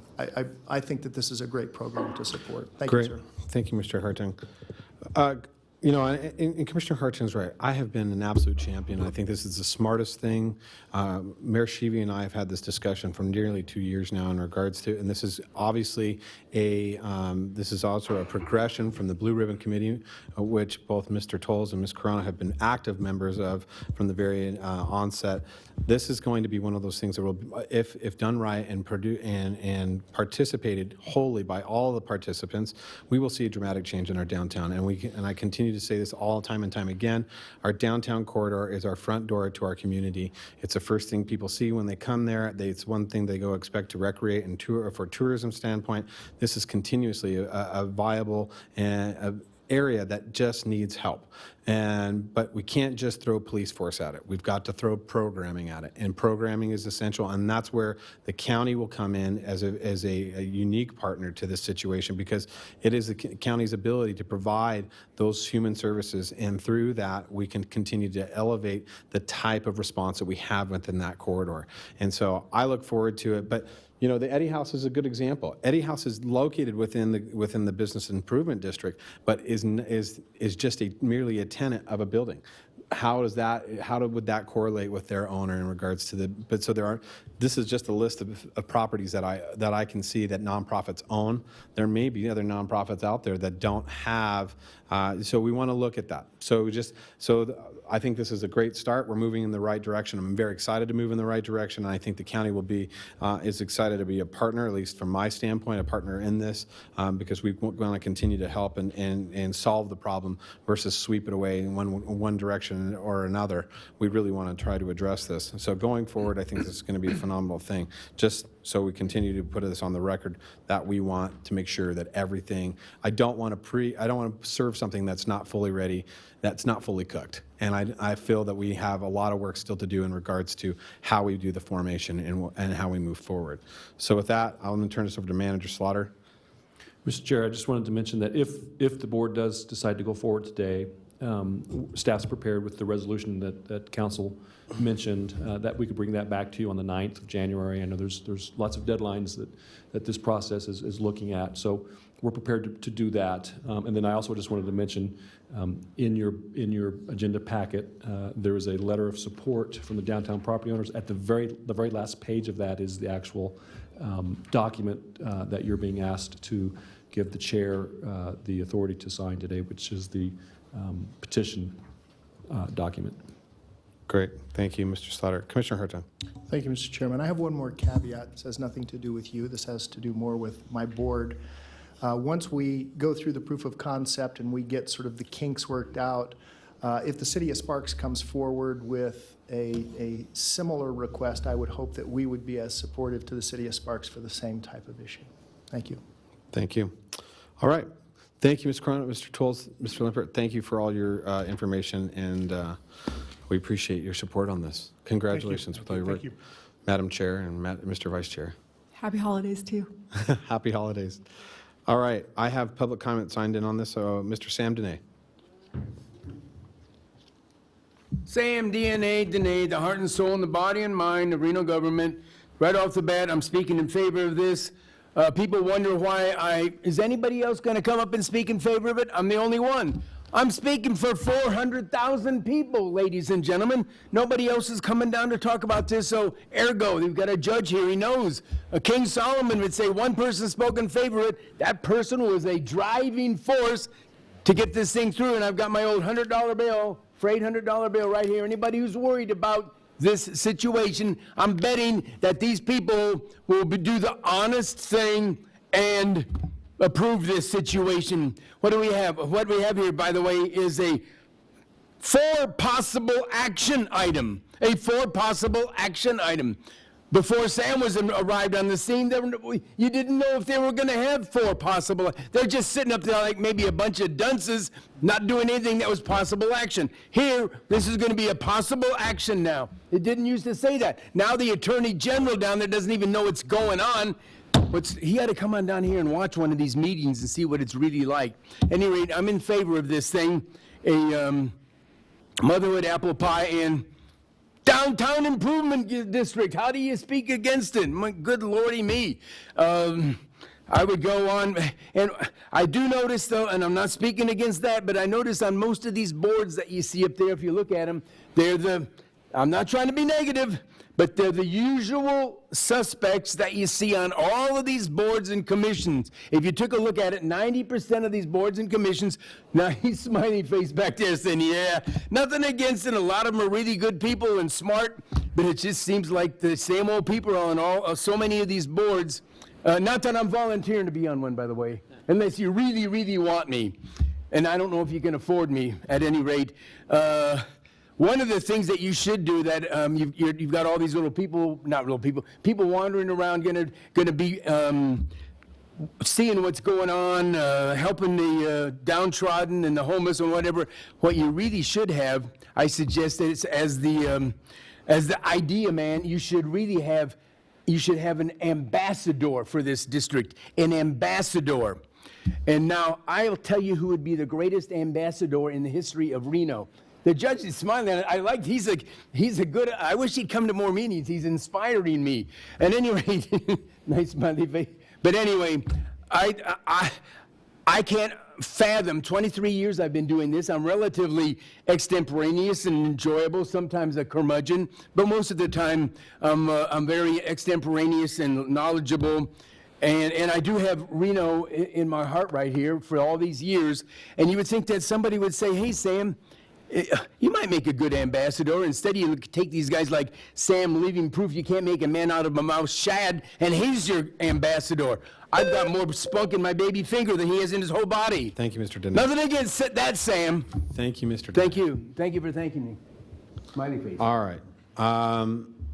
We are now looking for a motion for... You made one.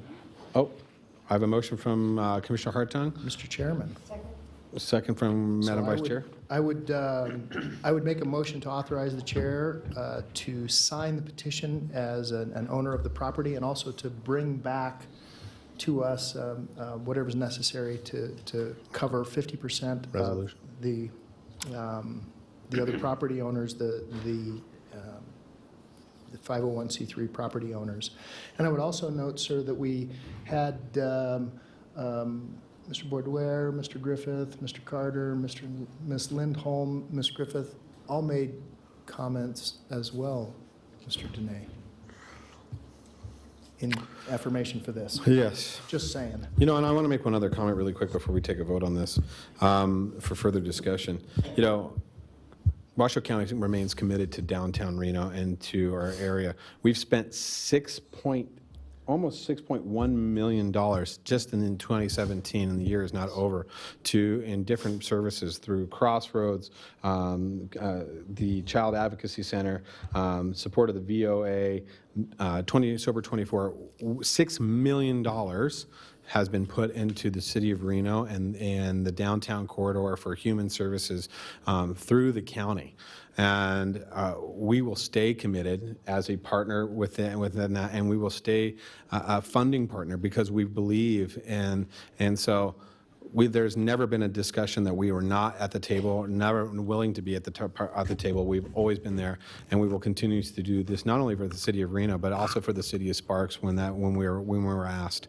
And so, as the region leader, we will never let indigent people or serial inebriates or our homeless go without help. We continue to serve, and we will do that continuously in our area. So. To that point. Commissioner Hartung. Thank you, Mr. Chairman, and thank you so much for bringing that up. That is so true. We have been committed, and it is a little disingenuous for others to say that we haven't been committed because we put in a lot of time and a lot of effort. Ms. Howell has done a phenomenal job. When Mr. Schiller was here, we've been very committed to these issues in our region, and we've not swept them under the carpet, not spirited them away, as it were. Right. And I want to just thank you for bringing that up, and of course all the hard work that you've done on Crossroads and Sober 24 and those programs to get people re-engaged in the community with jobs and being sober. Thank you. All right, any further discussion? All right, seeing no further discussion, I'll call for the vote. All those in favor signify by saying aye. Aye. Aye. All those opposed? Motion carried. Please affirm your votes. Motion carries unanimously. Congratulations, everybody. We look forward to the work going forward. All right, moving on. So we are now to item 10. Mr. Manager. Mr. Chair, item 10 is recommendation to, 1, accept a status report and request to proceed from the 2nd Judicial District Court related to a potential building project, and 2, provide direction to staff to begin work on the project, which is not currently listed in the approved Washoe County Capital Improvement Program fiscal year 18 list of funded projects. And we will start, I believe, with Mr. Solero, and I know we have members of the bench that are here as well to talk to this issue. Good morning, Mr. Solero. Good morning. For the record, Dave Solero, Assistant County Manager. Actually, I'd like to bring up Judge Hardy to take care of this item, or Judge Freeman, both. I'd like to have let's bring all the bench up. I feel let's bring everybody up. It's kind of like the intimidation versus, the intimidation factor here. We all have to behave. Good morning. It's been quite an experience this morning. Good morning. I'm Scott Freeman. Would you like this gavel just to make you feel a little more at home? I can only tell you what I would do in my courtroom. That's another story. I'm Scott Freeman, for the record, along with my colleague and friend, former Chief Judge David Hardy. I wanted to introduce myself to the Commission, although I know most, if not all of you, from other matters. It's been my privilege to be on the bench now for 6 years. And I want to share with you that I really shouldn't be here today. I think a moment needs to be said that last month I was elected to be the Chief Judge of the 2nd Judicial District, covering the judges in Washoe County. And as I said, I shouldn't be here. We miss our colleague and friend, Chief Judge Patrick Flanagan, very much, who passed away unexpectedly. And for a very short time, our court was a rudder without was a ship without a rudder, and someone had to step up to become the next chief in that wake. And I would share with you that was my task and my duty, and I stepped up, and now I'll be the chief for the district for the next 2 years with an option to renew for 2 more. We'll see how that goes. So that being said, I want to introduce myself. I'll now be the face of the district when we come before you, as my colleagues have been before me. And consistent with that role, I'd like to introduce to you former Chief Judge David Hardy, who is tasked, as all of us are in different committees, with moving forward with the project related to our new courthouse. His expertise and experience is second to none in this area, and I now turn the podium over to him. Thank you. Good morning. Good morning, Judge. I'm delighted by these periodic public presentations. I think it's so important that what I advocate privately be part of my public accountability. There should always be a connection between the urgency I convey, the answers I provide, with the public's ability to analyze and choose for themselves whether our request is driven by hyperbole, exaggeration, or whether it is defensible. My goal is to stand on that illuminated tile as you enter the county commission chambers. On the left-hand side is that tile that says integrity. Next to it is public, effective communication. I yearn to have a connection between what I say publicly and how I advocate privately. I have been working on this project since Katie Simon was the county manager. I've been Manager Slaughter's partner since his arrival in office. I've never counted, but we have probably met and communicated on this project 30 or 40 times. This is now my second opportunity to present publicly what we've done for so many years. The project, or the proposal today, is fairly narrow, and I want to make sure that I can work this. There we go. Today, the court does not ask for any interim funding or long-term financial commitment. We do not present any scope, design, or timelines. We simply ask that we take that next step forward to include the courthouse project in the 2018 CIP program. And as a corollary, that you direct county staff to continue its efforts interacting with the court, exchanging information, joining expertise, so that this project can continue to move forward in a reasoned, deliberate way. If this project occurs, it will be because of the collective diversity and expertise, understanding of its need, and commitment as justice partners.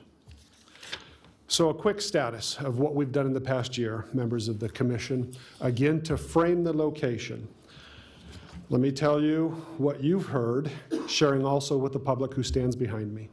We have an aerial view of the courthouse, the district courthouse in Washoe County.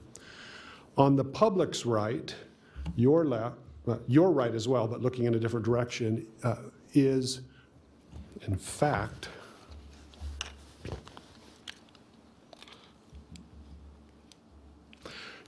the right sided road is Virginia Street, and to the north of the image, I'm sorry, to the top of the image is north. The domed building is our historic courthouse. It began in 1873. In 1911, the DeLongchamps facade and addition was constructed.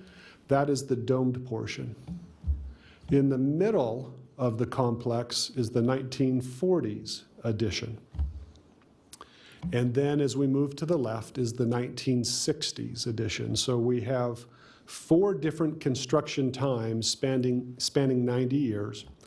The oldest brick in our courthouse is approaching 150 years of age. And the newest brick in our courthouse is now more than 50 years of age.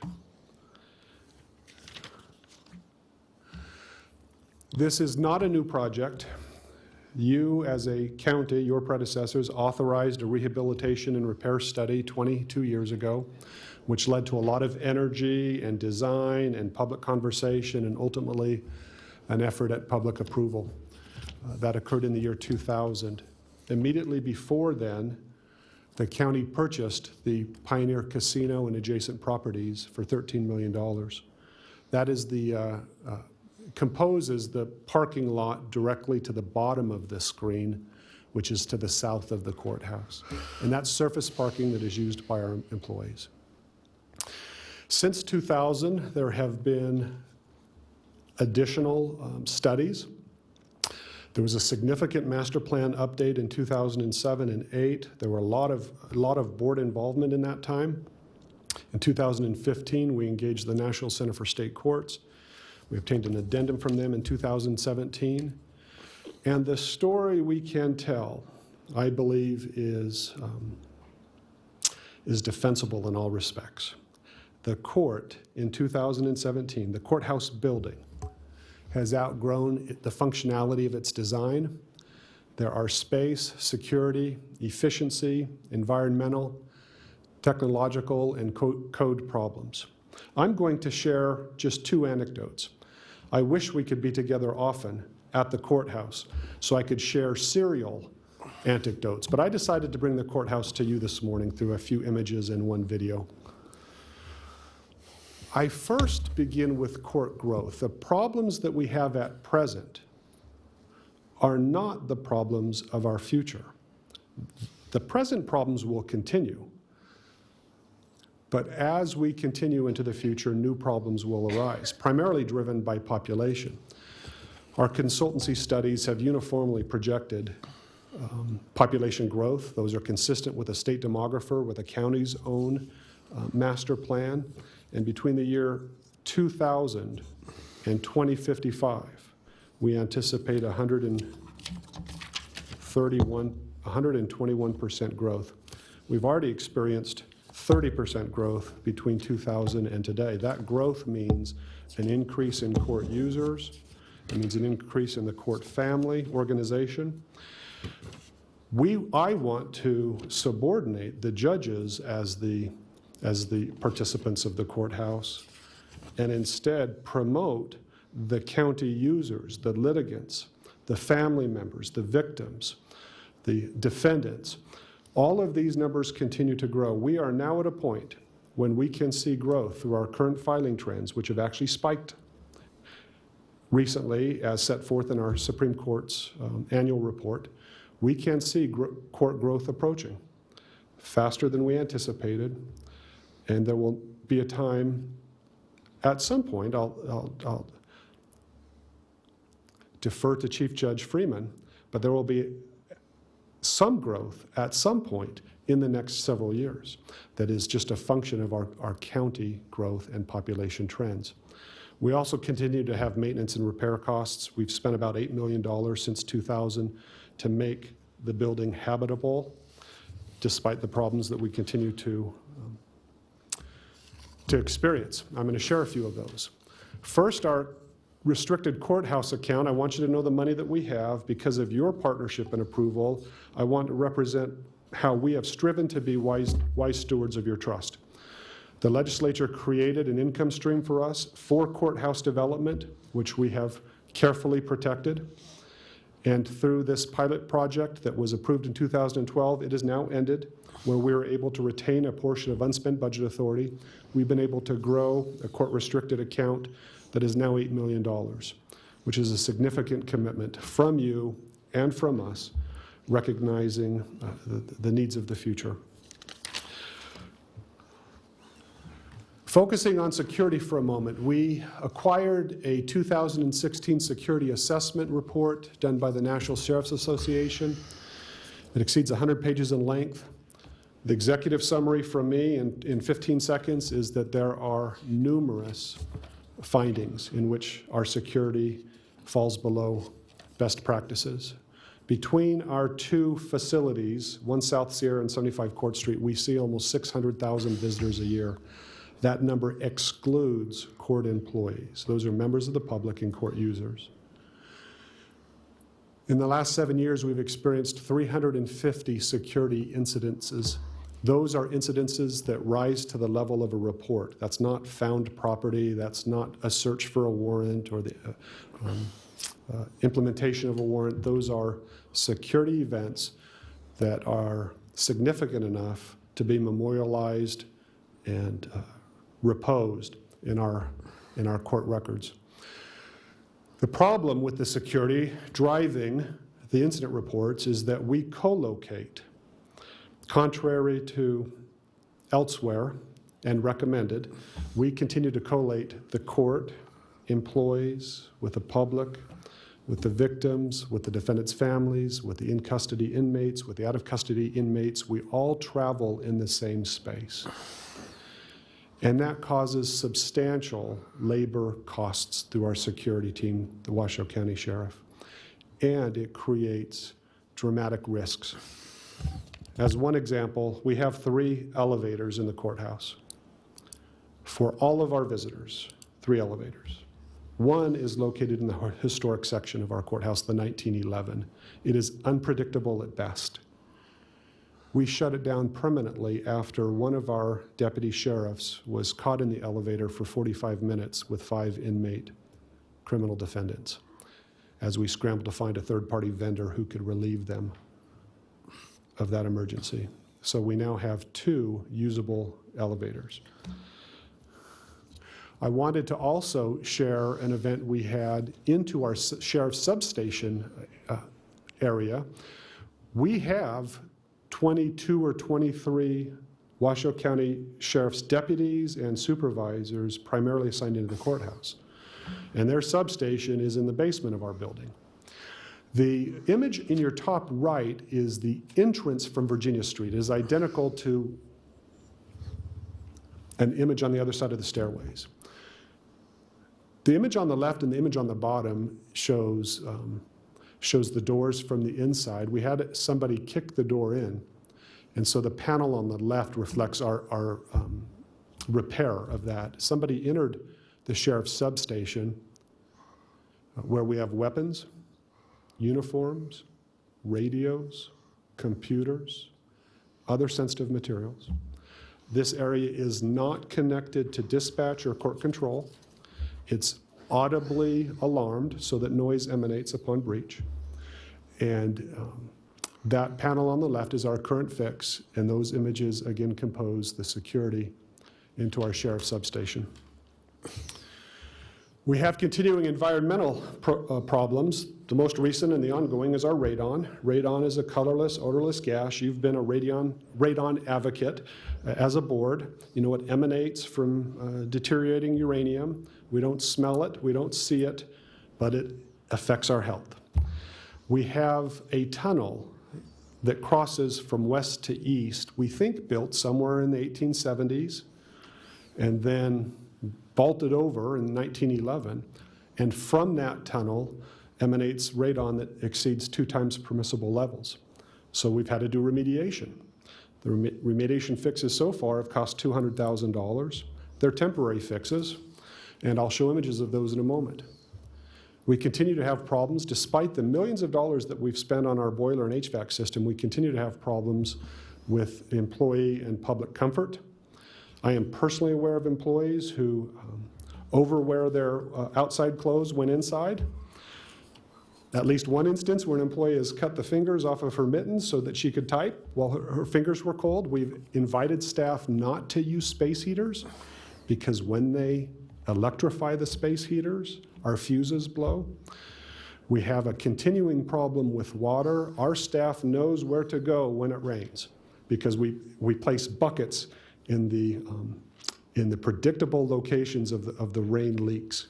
We have buckets in the historic rotunda. We have significant problems in the historic judicial chambers. In fact, the chambers are torn apart right now as we're trying to fix yet again a significant water leak that begins at the roof, goes into the historic chambers, goes into our second floor court security team, and ultimately in our evidence room. And I have photos of our evidence room for you. I'd like to explain what this image is. The bottom image, of course, it's temporary ducting where we move air, we flow air from the radon site to outside. The hoses are coming out of a door, which you'll see plastic covering the door. That is the only door in the building that connects our security sheriff's team internally to our courthouse.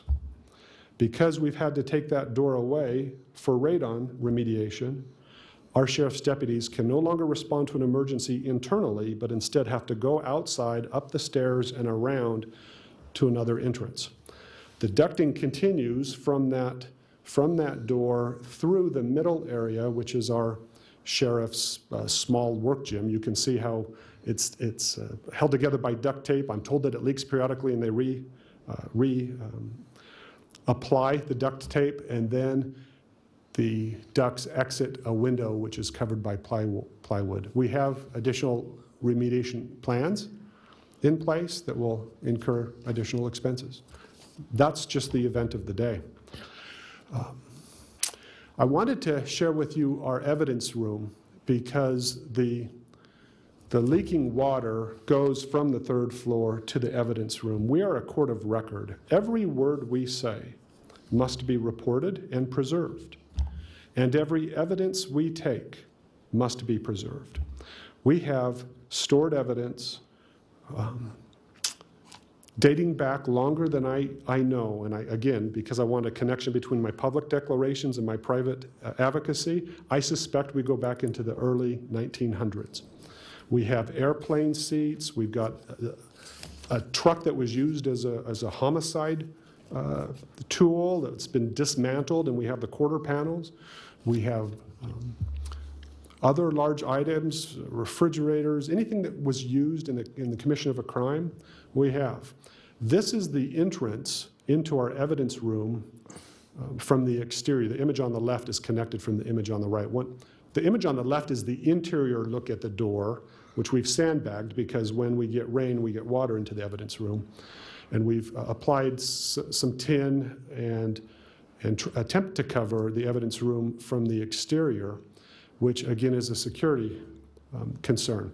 I am going to play an 11-second video because I want you to feel what the evidence room looks like and consider the absence of fire suppression, the problems of spacing, and the risks of leaking. Ms. IT helper, how do we? Jen's bringing it up for us right now. I think she just hits go.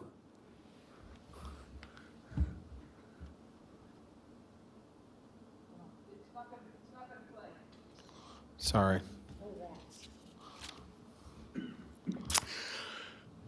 I hope that you'll join us at the courthouse. As I attempt to bring it to you, I was unsuccessful, and you're always welcome. In fact, most of you, if not all of you, have had tours of the courthouse, but I don't know that you've been in the evidence room.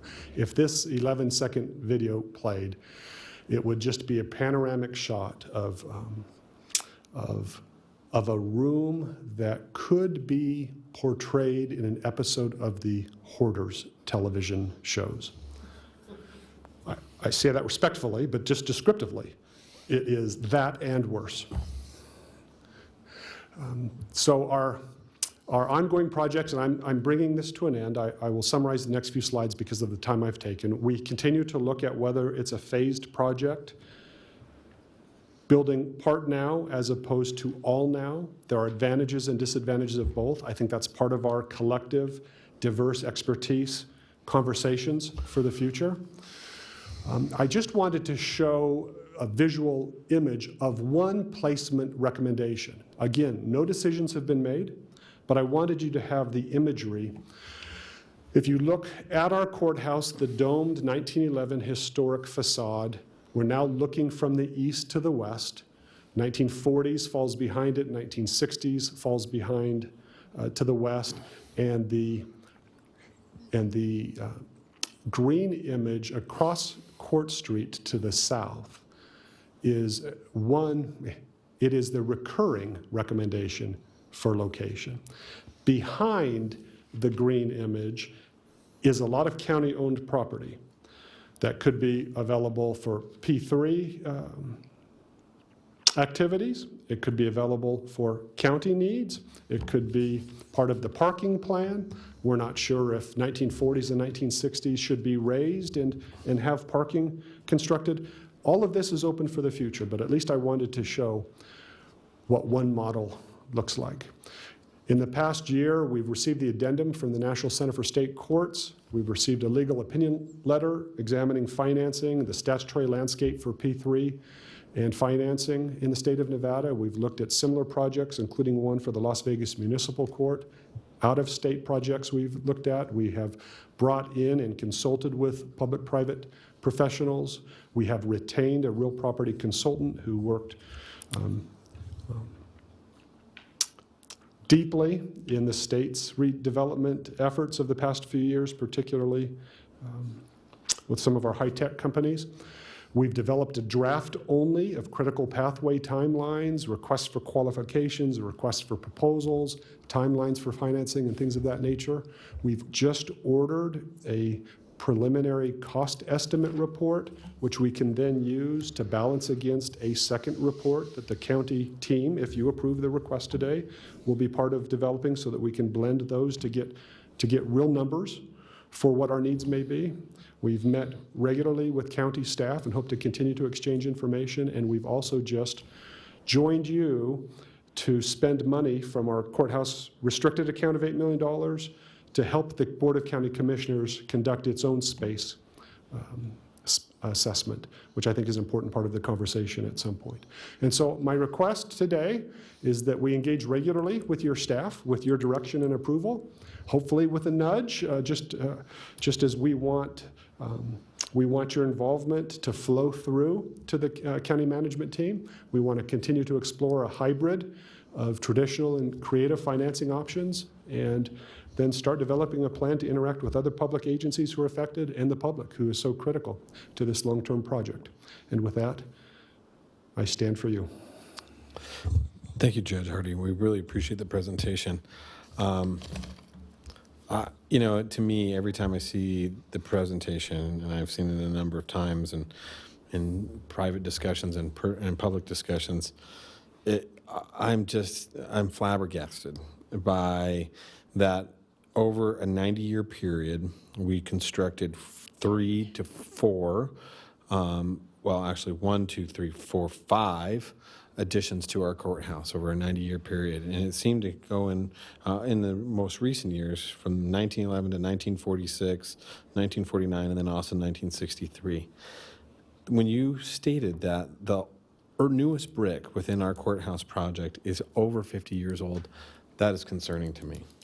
It's concerning to me in a number of ways that we have just stopped, in my opinion, caring about the structure and the importance of our court system.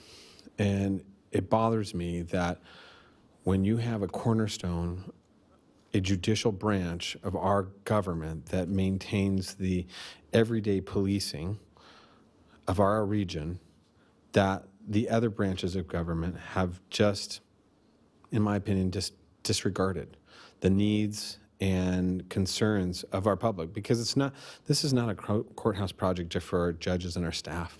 This is for every citizen that walks through those doors, whether plaintiff or defendant, family member, it doesn't matter. This is of serious, serious nature, and we have disregarded the needs and necessities. This is not just for Washoe County. This is for the city of Reno. This is for family court. This is for our social services workers that are in there every day. This is for our DAs, our alternative public defenders. So many of our departments are affected by this one building, and yet we have totally turned a blind eye to this. It frustrated me when it came to my attention as I first elected, and I have been an advocate for this ever since. I think this is something that we absolutely need to support going forward and start truly putting staff, tasking staff with finding immediate solutions and finding some immediate assistance to fix and remediate some of these challenges we have. Because all the commissioners that sit with me, Commissioner Burke Bigler, who sits with me on RTC, all three commissioners, Commissioner Burke Bigler, Herman, and Hartung, all sit on our regional planning agency, Commissioner Hartung from water and flood, Commissioner Herman. All of these challenges, we are looking at the future of our lack of infrastructure to the amount of growth that we're seeing to our area. We're even building a lands bill around this. Yet we sit here and look at a branch of government that is pivotal to the success and overall security, and we have disregarded it for over 50 years. That's frustrating to me. And so I would urge this board to continue to support this project and start making it a priority amongst us and our future commissioners, that we continue to support this and move forward with this as soon as possible. So, Chairman, I don't know commission etiquette.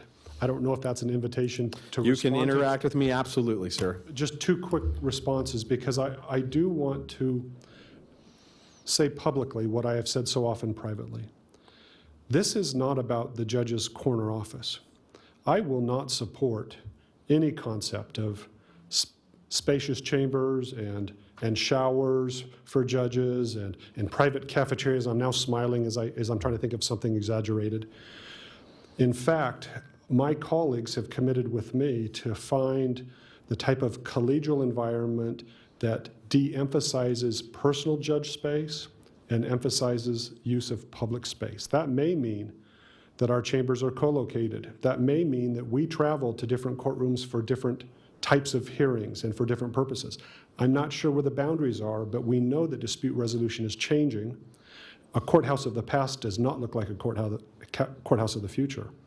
And on behalf of my colleagues, I pledge publicly that what we ultimately present to you will reflect not what we want, but what we need as influenced by the experts and the users.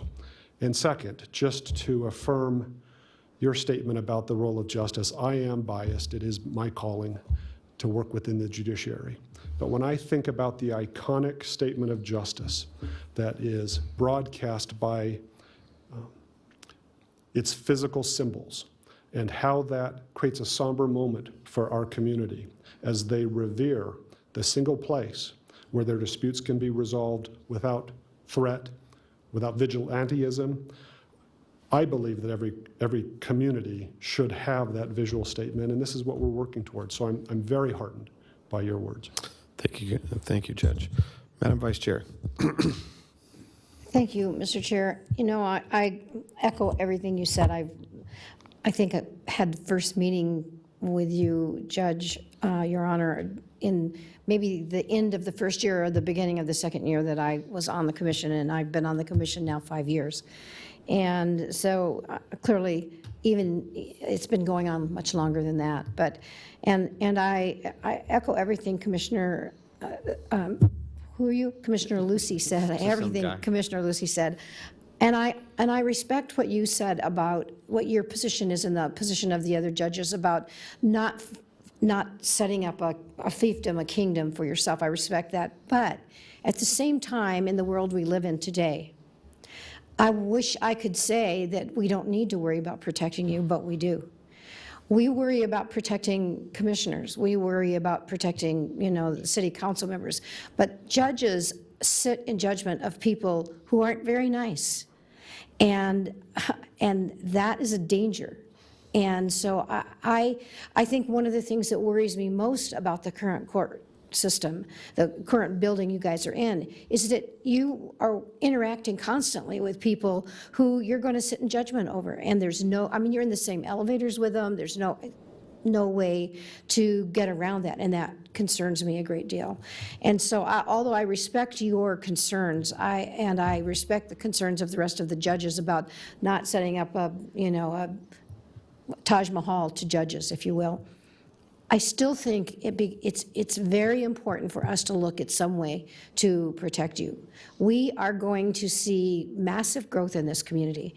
And one of the things we all recognize is that growth doesn't just bring the people who are going to work and do the good jobs. It's going to bring increased crime. It's going to bring increased mental issues, people with health issues. It's going to bring increased homeless.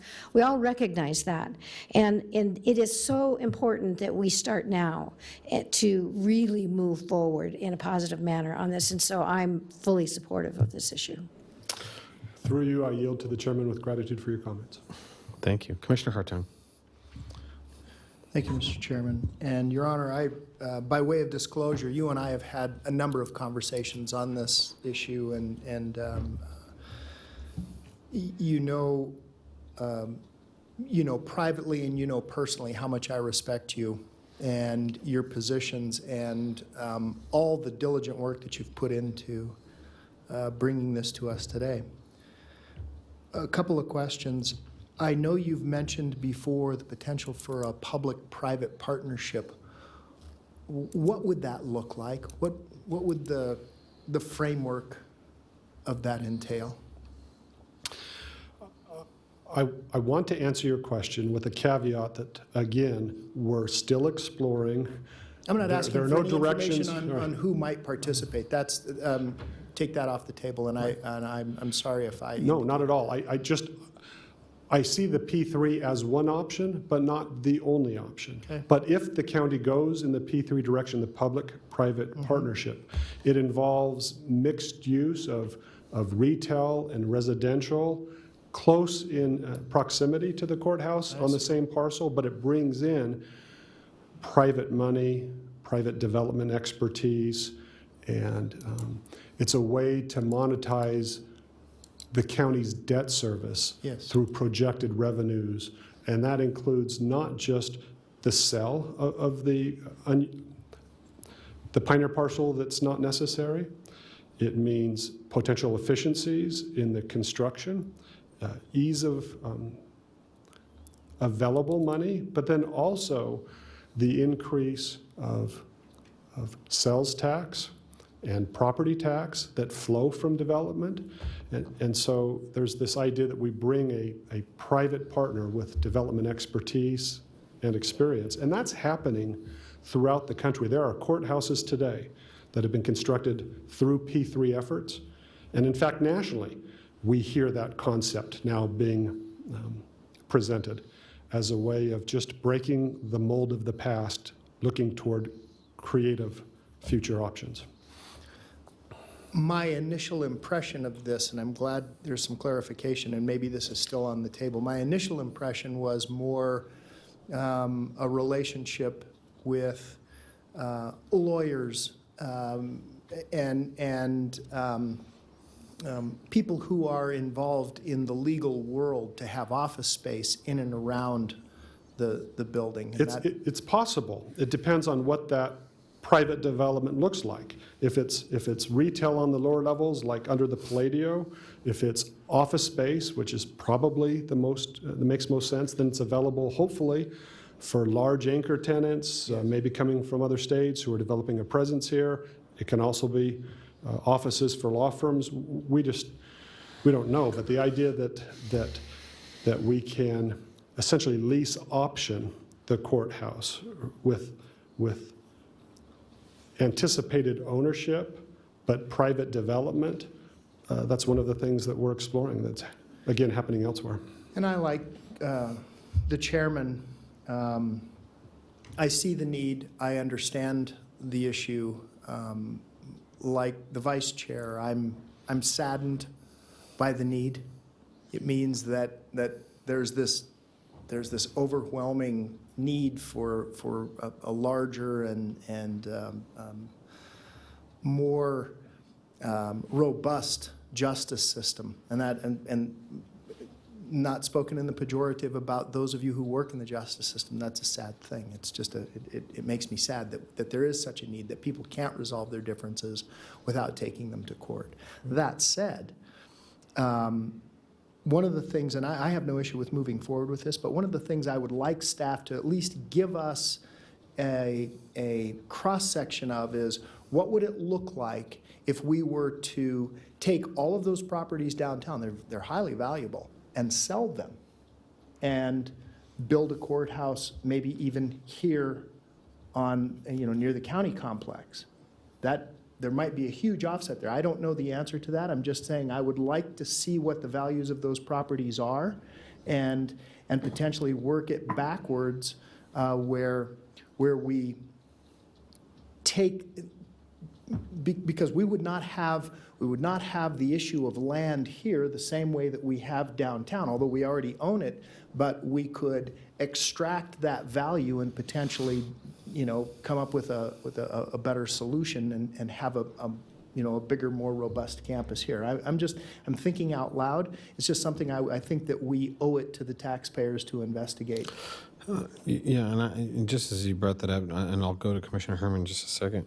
One of the discussions it has had is that we own, what is the address currently, Mr. Solero, of our Human Services building down, it's 350 Sierra, correct? South Center. So we own 350 South Center.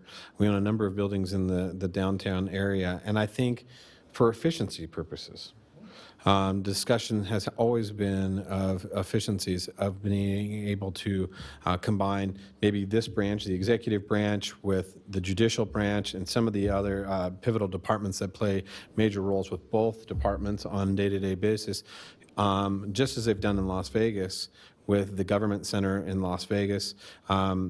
They've done a number of things. And Judge, if you don't mind, and maybe you do, just disclosing the real estate expert that we've been working with, that individual has had a number of experiences and has a very extensive background with real estate properties, specifically P3 properties, Southern Nevada Water Authority.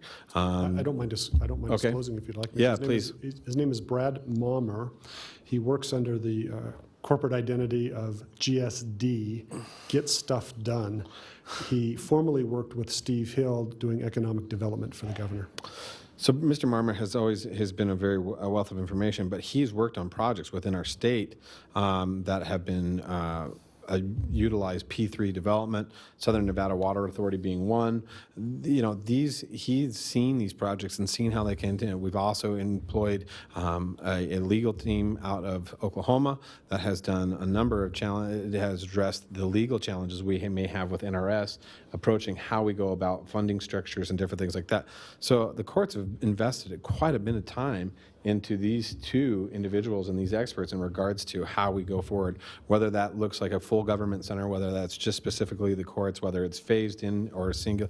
A lot of these opportunities, the courts have done a phenomenal job investing time and energy into that type of process and what that will look like. And so, when you talk about taking the first step, they've taken the first 20 on their own to really find a solution before really including, and not necessarily, they just wanted to do the legwork on their own before including the commission. They just didn't want to come with an ask without a plan. And I think the courts have done a phenomenal job in providing a true plan and an outline and expertise to allow us to get there and really make that next step for the courts and the county as a whole a true reality. So, I'm overwhelmed, and I can't say enough things before I just take up more time because I feel like I'm talking too much. Commissioner Herman. I'm so glad you're here today. Seems like 10 years ago that you showed me that building and the whole process, and I just couldn't believe that we had so little respect for our court system, that we had let it get that bad. I see smaller counties that have just put in beautiful new court systems all over the state. And I think I'm short about things. I just tell you the way it is. I think it's our turn, and I think we need to get busy and come to the party and get stuff done. And I'm ready to do it. Well, Commissioner Herman, justice is like the air we breathe. We accept it without thought and only focus dramatically on its absence. And the court is where we're the glue. We interpret contracts, we enforce property rights, we assemble and disassemble families, we award money, we seize money, we protect victims and punish predators. It is a sacred place in our community for all of us and for the public who uses it. And so your comments collectively today mean a lot to me. I'm ever grateful for your understanding and vocal support. Great, thank you. Commissioner Hartime? Just as point of clarification, I'm not suggesting that we move the court complex, but what I want to know, Mr. Solero, when the team looks at this process, we look at what it's going to cost us to build downtown. Let's look at what those land values are, and potentially, as long as they're not $20,000 an acre like we have in Wild Creek, if that's all somebody's going to give us for that land, I mean, obviously, let's build our own facility there. That said, I think that the lands downtown are highly valuable. Look at what they've done in terms of Midtown to the old post office, and it's a wonderful place. And the courthouse, I mean, it could be set aside as, a historic building, but there's also, I think that there's lots of opportunities there potentially for businesses to step in and for us to extract that value and put it into something where we're not trying to retrofit.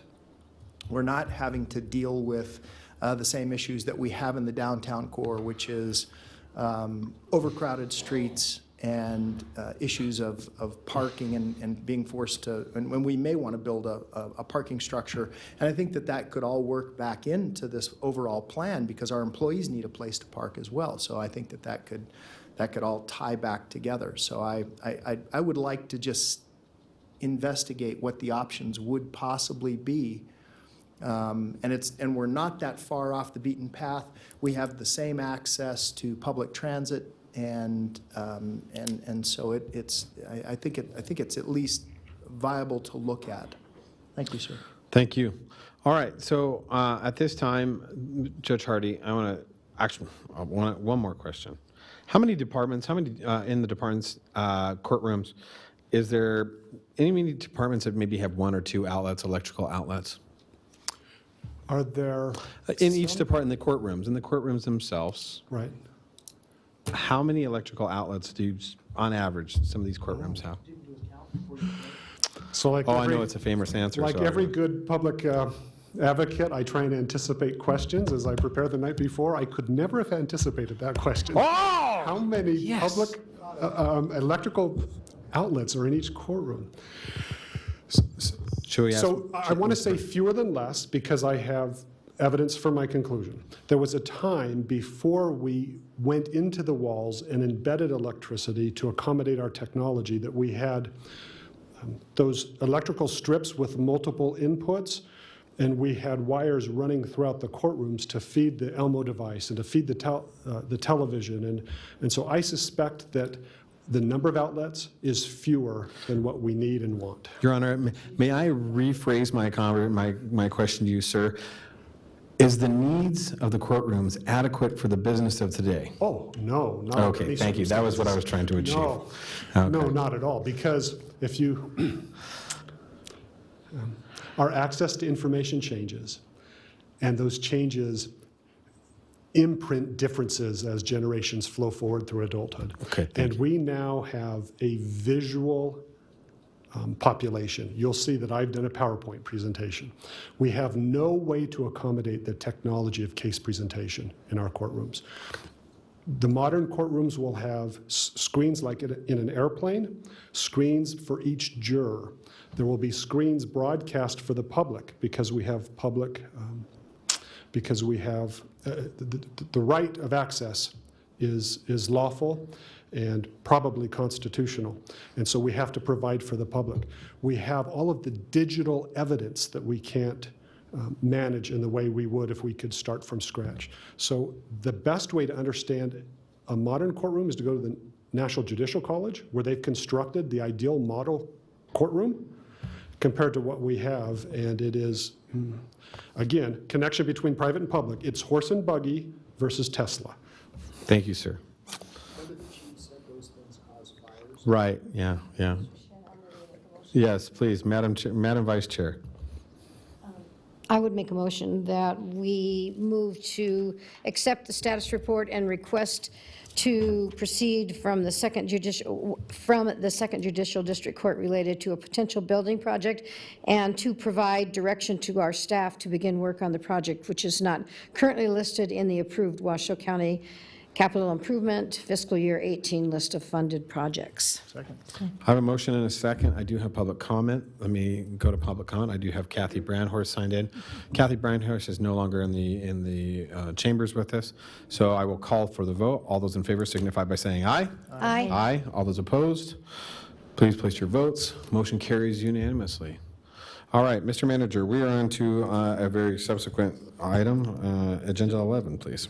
Mr. Chair, this item is related. This is item 11, which is a recommendation to, one, provide direction staff to initiate an update to the Washoe County Court Complex Master Plan update to include all county uses downtown for maximizing county assets in the area around the Second Judicial District Court.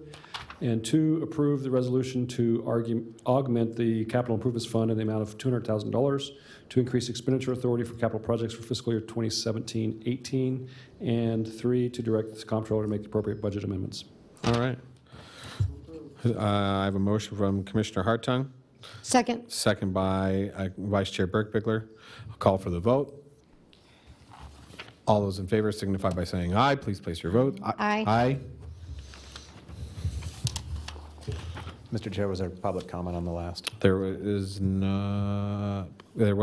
Brandhorst was signed in, but is no longer in the chambers. All right, Mr. Manager, we are on to we're going to return to item 9, sir. We need to go back to item 9, yes. Item 9 is a recommendation to appoint Mark Picker as alternate public defender effective retroactively to December 11, 2017, with an annual salary of $156,644.80. There is a net fiscal impact of $0 on this item. And as you know, the board conducted interviews, selected Mr. Picker. We have had discussions, and we are ready to move forward with our new alternate public defender. So moved. Second. I have a motion and a second. I do have Ms. Kathy Brandhorst signed in for public comment. She's no longer in the chambers, so we will call for the vote. All those I'll call for the vote. A motion from second. Can you do the second now? Yeah, it wouldn't. I have a motion by Commissioner Hartung, second by Madam Vice Chair Burke. All those call for the vote. All those in favor signify by saying aye. Aye. Aye. All those opposed, please affirm your votes. Motion carries unanimously. Mr. Manager, we are on to item 12, please.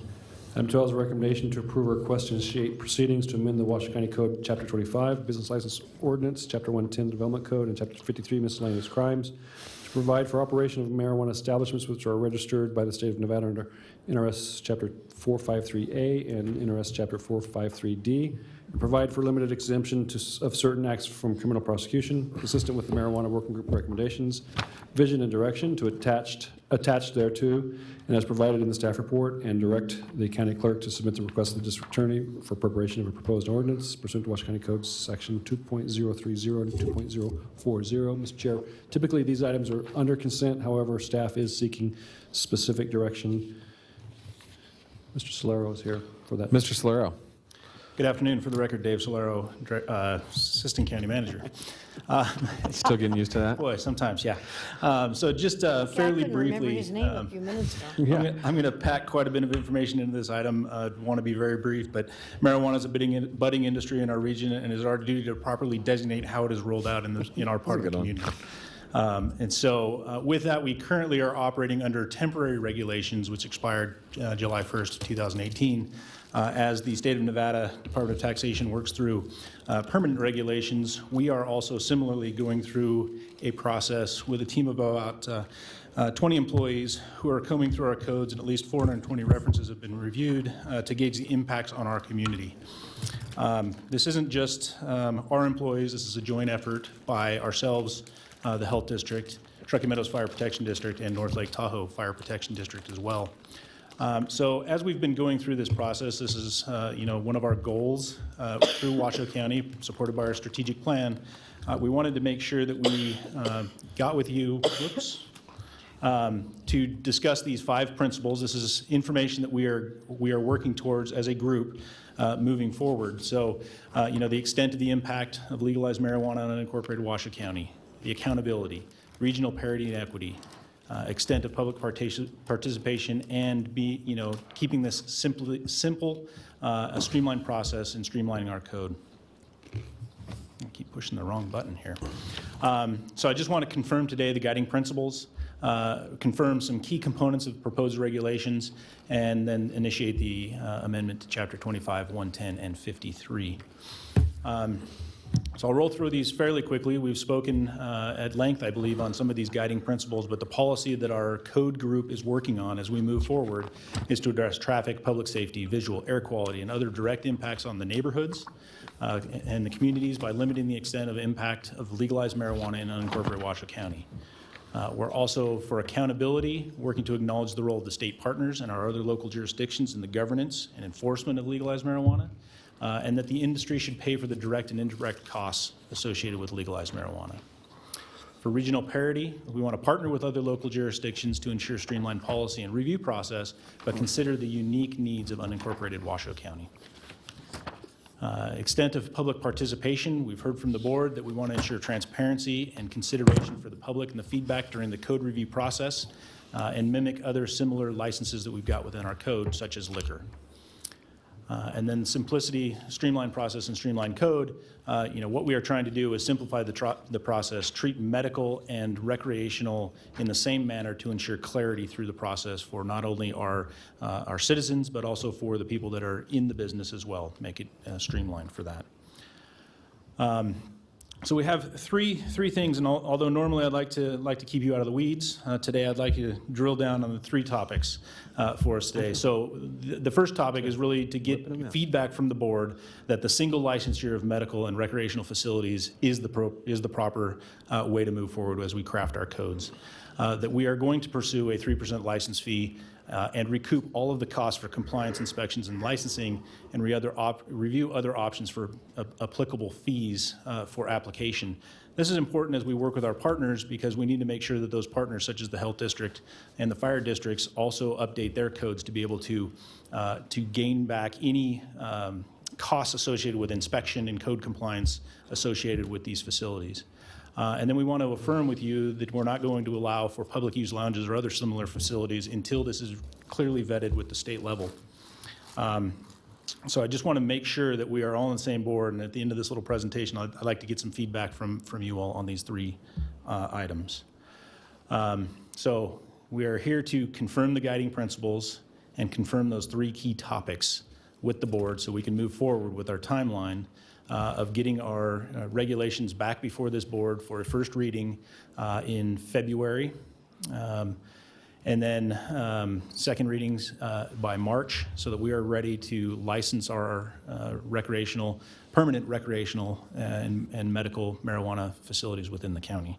So with that, I would like to go back a couple of slides and just verify that we are on the right page as far as with the board's direction. We want to focus on single licensure of medical and recreational marijuana, and that we are pursuing the maximum amount that we can pursue as far as licensing fees, which is 3% of the gross revenues, and then not allowing for the public use of lounges and other similar facilities. Along those lines, we'd also like to get some clarification. Staff's recommendation is that we do not provide for outdoor grow facilities at this time due to air quality and safety security concerns. So that's a Thank you, fairly Mr. Solero. What quick we'll do is we'll allow the board to discuss these items. So, Madam Vice Chair. Thank you, Mr. Chair. So 3% license fee, is that compatible and comparable to Reno and Sparks? So currently, Reno has done a flat fee. This is one of those topics that we came back to you. We wanted to make sure that we got this right, and so we're going to maximize the total amount that we can under law. Now, so the city of Reno has a flat fee, and they're probably going to go on top of that and maximize that as well. But we'd like to just go straight for the 3% process. Okay. Thank you. Commissioner Hartung. 3%, Mr. Solero, on the on their sales each year, or is it, what's 3% of what? It'll be yearly. It's on their gross revenue. And so gross we're working through that process right now to really identify what that is. Right now, as they come in, the thought is it's going to have to be voluntary for them to tell us what they expect moving forward. We'll true that up every quarter and then at the end of the year. Good, and I So when wanted you to have the mention, I actual numbers. loved your puns, the budding, and down into the weeds, and here we are to hash this out. He's not only an ACM, but he's a comic on the weekends. A career in comedy and medicine. A budding comic. Yeah. Any other further discussion in regards to direction? Everybody feel amenable with the suggestions provided by staff regarding further ordinance changes? All right, Madam Vice Chair, since you have been a strong advocate of this, I think it would be suitable for you to make that motion.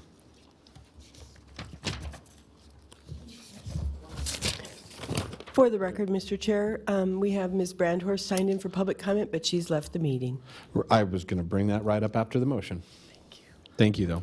Okay, I will make a motion to move to accept the status report and request to proceed from the, that's the wrong one, hand me that back. All right, well, I've got the wrong one too now. You got me all mixed up here. Here, right here. Here you go. Yeah, here it is. Possible motion right there. Okay. All right, so let me redo this. I move to approve a request to initiate proceedings to amend Washoe County Code at Chapter 25, Business License Ordinance, Chapter 110, Development Code, and Chapter 53, Miscellaneous Crimes, to provide for operation of marijuana establishments which are registered by the state of Nevada under NRS Chapter 453A and NRS Chapter 453D, and provide for limited exemption of certain acts from criminal prosecution consistent with the Marijuana Working Group recommendations, vision, and direction attached to the staff report, and as provided in this, attached and as provided in the staff report, and direct the county clerk to submit the request to the district attorney for preparation of a proposed ordinance pursuant to Washoe County Code Section 2.030 and 2.040. Second with discussion. I have a motion and a second. Commissioner Hartung for discussion. Thank you, Mr. Chair. Mr. Solero, what if we find, and this has always been a concern for me, of cost recovery. What if we find that 3% is not adequate? How difficult is it going to be for us to change that? Can we potentially revisit that every year if necessary? That's a legislatively driven number, so we'd have to go back to the legislature. I see. That was set forth in this legislative session. That was the extent of what they were allowable to counties. Okay, sadly. Okay. Any further discussion? Seeing no further discussion, I'll call for the vote. All those in favor signify by saying aye. Aye. Aye. All those opposed? Please affirm your votes. Motion carries unanimously. All right. Mr. Manager, we are on to item 14. Item 14 is discussion potential direction to the district attorney to file or sign on to legal briefs supporting the state of Nevada's position in litigation involving the Little Valley Fire, and urge courts to retain the historical separation between torts and inverse condemnation laws. And Mr. Chairman, before you get started, I was provided with comments from two individuals, which I'll distribute to the board. Thank you, Madam Clerk, and if you could place those on the record, that would be fantastic. Mr. Watts-Vial. Morning, Mr. Chair. David Watts-Vial with the Washoe County District Attorney's Office. You have before you a memo that was drafted by the District Attorney's Office requesting authority and direction from the board to file an amicus brief and matters arising out of the Little Valley Fire. Mr. Liparelli has summarized pretty concisely everything that's gone on in that case. Just to give you a quick summary of the report, there has been litigation involving the Little Valley Fire, and the district courts has given a decision that essentially conflates takings law with negligence law. And there are some serious ramifications for that. They're both separate areas of law. They have different legal principles, they have different goals, they have different measures of compensation, and the effect of the decision coming out of the district court could have tremendous ramifications for the county. Under takings law, there essentially would be no limit on the amount of damages that a municipality could be required to recompense if it was determined that there was a taking. However, if there's a tort, then there is a damages cap of $100,000 on that. Again, conflating those two areas of law is going to create a lot of confusion in the law, and what the DA's office is requesting is the ability to file an amicus brief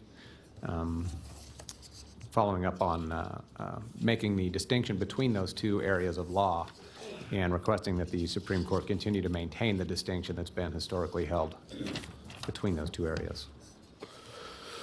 Thank you, Mr. Waltzfield. At this time, I do have public comment signed in. I have Ms. Debbie Shelter, so I'm going to open public comment and take some public comment at this time before further discussion of the board.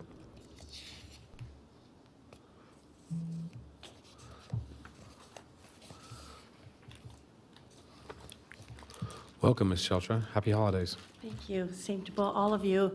Almost a year ago, I was in front of you with many of my neighbors when you were meeting in the Board of Health and you were being remodeled here. You encouraged us to pursue becoming whole again through going after NDF, and we have done that.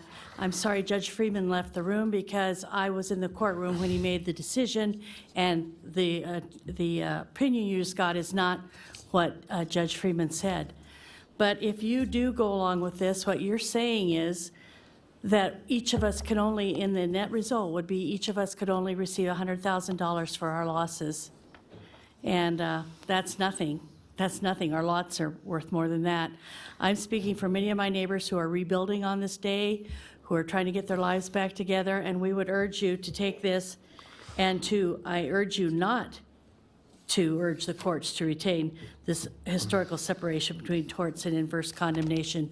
Judge Freeman made an excellent decision to allow us to go forward, and I would wish that if you have to go with this, you would put this on hold and read his decision before you go with your district attorney's point of perspective. He wasn't in the courtroom, and I was, and this is not what I heard.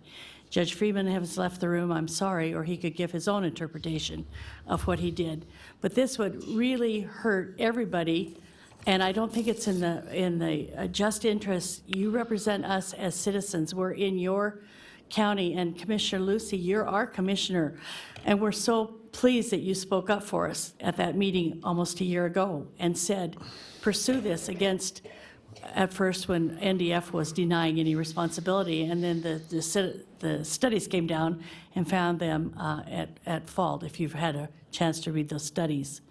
So this is so important to us to be able to go forward, and we don't want our county commissioners going against us. You represent us, you represent the citizens, and you've heard the talk of the court representing the citizens, and we don't want you to take this action to try to limit our ability to recoup our lives. I don't know how to say it more clearly, and I think that everybody in the county will be a lot more careful, or the state, before they send somebody out that can achieve negligence in their actions when they've been warned by several entities and several sources before the action not to take the action. And now we have proof in the study that was done that they were given that kind of pre-information and they still took the action. And we would hope that this county would never act in such an irresponsible manner, and we would hope that you would support the citizens in recouping our lives. Thank you. Thank you.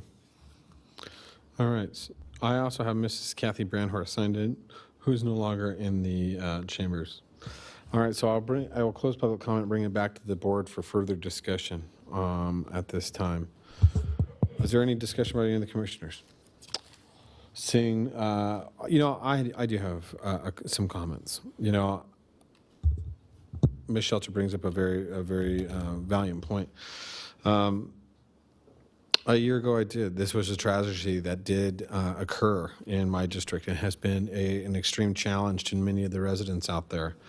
And I would like to see them made whole again. I would like to see their lives get back in order. However, there are fiduciary responsibilities in regards to how we move forward and operate as a county. And the county as a whole is subject to law, no different than any other citizen in this region. And as we move forward, there has to be certain understandings about how we process certain legal cases and certain structure in which we make sure that there is a commonality in regards to how we proceed for all individuals. Now, the Little Valley Fire was absolutely devastating. It was an act of negligence by what was determined the Nevada Division of Forestry. However, that does impact Washoe County directly. So for Washoe counties, and I appreciate your comments, Ms. Sheltra, and I have talked to a number of those individuals out there and continued to and still am concerned for but there are challenges that we need to address. And I think this is based upon the legal opinions of our district attorneys who are employed to defend the legal status and challenges for the county. I have to take the legal opinion of our district attorney and staff, and I have to support this at this time.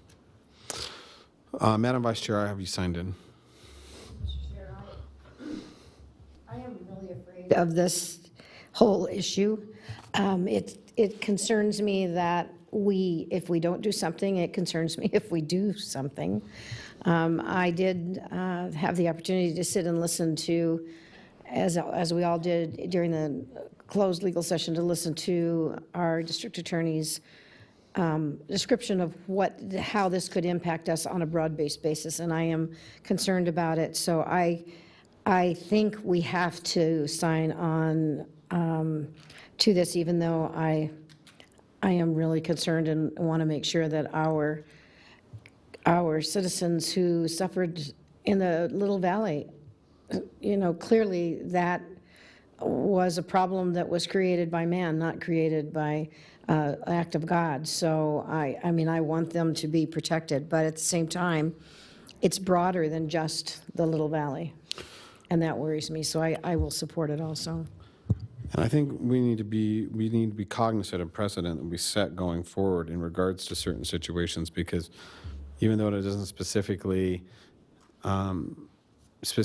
outline the type of situations we have within the county, specifically to what's happened in the year past or a couple years past, but going forward and for individuals going forward. And it is our fiduciary responsibility as commissioners to protect citizens on an ongoing basis, all the citizens on an ongoing basis, and we can't tie the hands of future commissioners of this commission with future challenges going forward. So in my opinion, it is in the best interest of the county to sign on to this amicus brief for this case in front of the Supreme Court. Commissioner Hartung would like to speak. I just have a question for Mr. Wattsville. It's just some clarification here. So if we sign on to this brief, we're not saying that we still can't be held liable for negligence. It just has to do with the takings portion, an inverse condemnation, as it were. That's correct. And that's one of the concerns that we've identified, is that essentially the two doctrines are being made the same, and they're two very different things. If the district court's decision is to carry the day later on, the way it would shape itself out is that you could potentially have an auto accident that was caused by negligence, but somehow that could be considered to be a taking. Well, clearly that's not a taking. That's an act of negligence. And all that the DA's office is suggesting is that the court maintain the separation between those two doctrines that has been there for decades. Right. So I understand. And on the topic of fiscal responsibility, again, if everything is a taking, the liability to the commission and to the taxpayers of this county it's incalculable. It would be huge. Yeah. Everything becomes a taking. Everything. Right.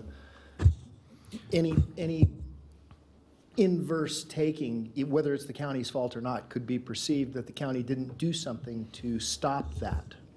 Yeah, no, I see the same thing, and it doesn't, so Mr. Chairman, so my position would be, this doesn't limit the tort of negligence. No. People can still sue when there is negligence at hand. Agencies are still liable for that negligence.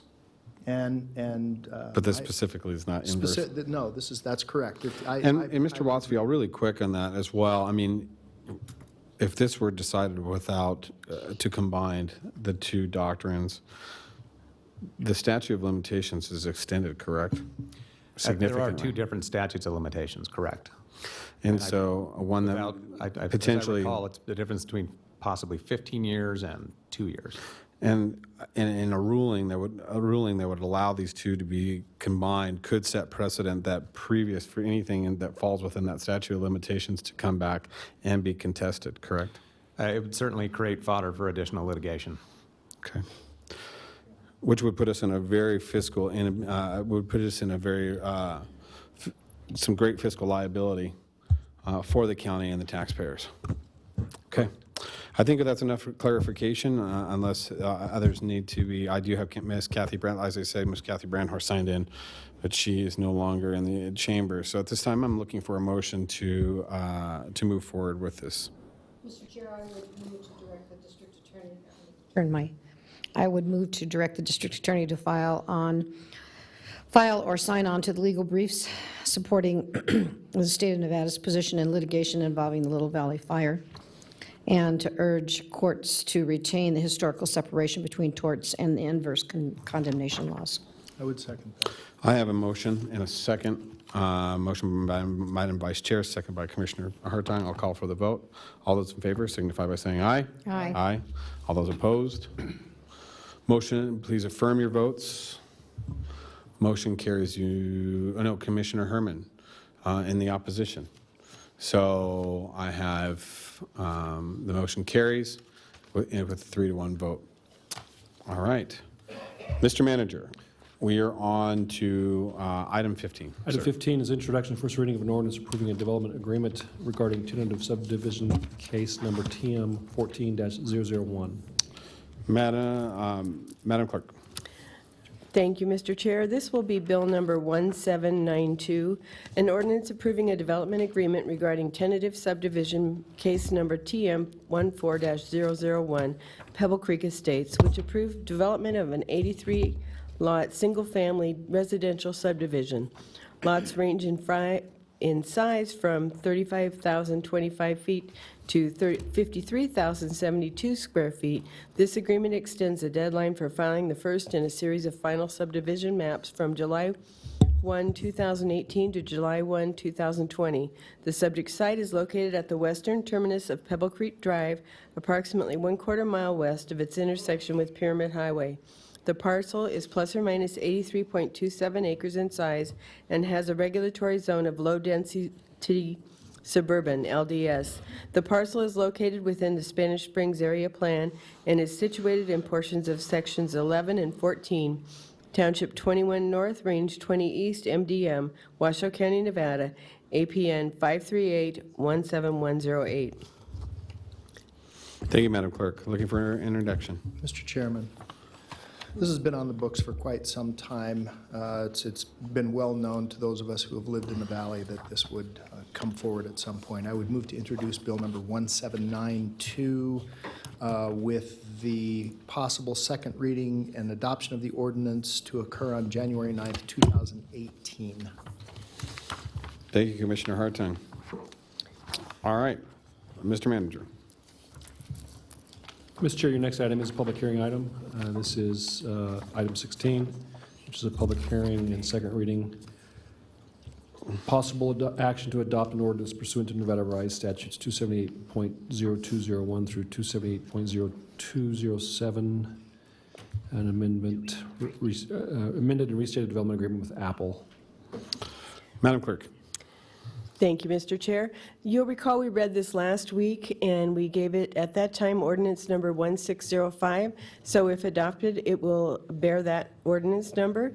An ordinance pursuant to Nevada Revised Statutes 278.0201 through 278.0207, approving an amended and restated development agreement with Apple, Inc., Reno Technology Park, Sparks Energy Park, originally approved in January 2012 with Unique Infrastructure Group, UGI, Development Agreement Case Number DA11-001, Ordinance Number 1476, and first amended in July 2012 with UGI, First Amendment to Development Agreement, Ordinance Number 1495, which amendment permits the construction and operation of a certain technology park and other matters properly related thereto. Previously issued Bill Number 1791. All right, at this time, looking for... Mr. Chairman.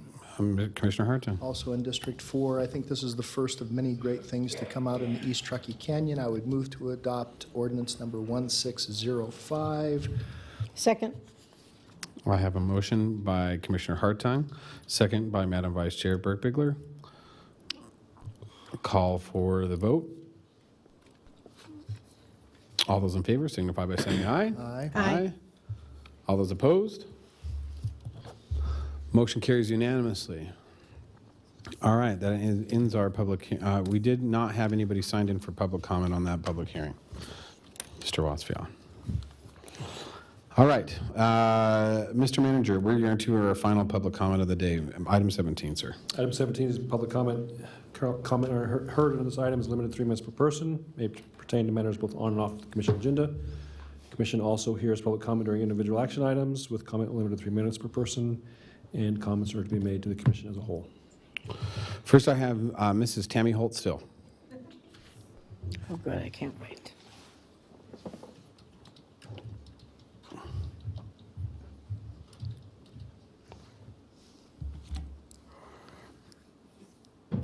Tammy Hold still, Lemon Valley Swan Lake Recovery Committee for the record.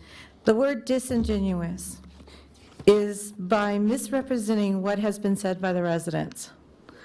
Never said not doing anything, said not responsive, slow, as after the fact, not transparent, honest, Fort Worth. Violation of Washoe County Health Code, leaving residents for 6 weeks without porta potties and sewer and fresh potable water. Waste of money, question mark, questionable actions. Walking into a private home demanding that the resident not speak at a public meeting. While building up Lemon Drive, putting pipes in, questioning that to your engineer, and then turning around and covering those pipes up because it did exactly what I said it was going to do, leak. Putting a Band-Aid on a gashing wound. Disingenuous is when you bring in somebody on 11/22 and put them in front of the board meeting, showing the amount of water on their property, telling you about the letter they received about not fixing their property, and that they are losing their assistance, and then turning around 2 weeks later and decide you're going to build a berm and pat yourself on the back for doing so. You have a commissioner who walks in and is trying to save the county money, trying to assist the residents at the same time, and you and your staff are not doing anything about what she's giving you. Long-term solutions brought up? Not as of yet. So for this Christmas wish, I wish every single resident in Washoe County can have a proper home to live in that they have owned all their lives. I wish that the other commissioners would step up to the plate and start doing the things that are proper and right and help the residents who have been flooded out because of overdevelopment, which I have proven, too much water in the system. It's all been put out there, and you listen to your engineers who have not been there. They have been disingenuous. They have not told you the truth. They are not giving you all the information, and there's no respect. So Merry Christmas, Happy New Year. Thank you, Ms. Holtstill. Next, I had Ms. Kathy Brandhorst signed in for a final public comment. She is no longer in the chambers with us. So we are to our final commissioner. I'll bring it back to the board, close public comment. We are back to item 18, commissioners and county managers announcements. Mr. Manager, anything further to say? Anything from any of the commissioners? Well, I'd like to wish you all a Merry Christmas, a Happy Holidays, a wonderful New Year, and we will see you in the new year. Thank you very much. We are adjourned. Here, thank you.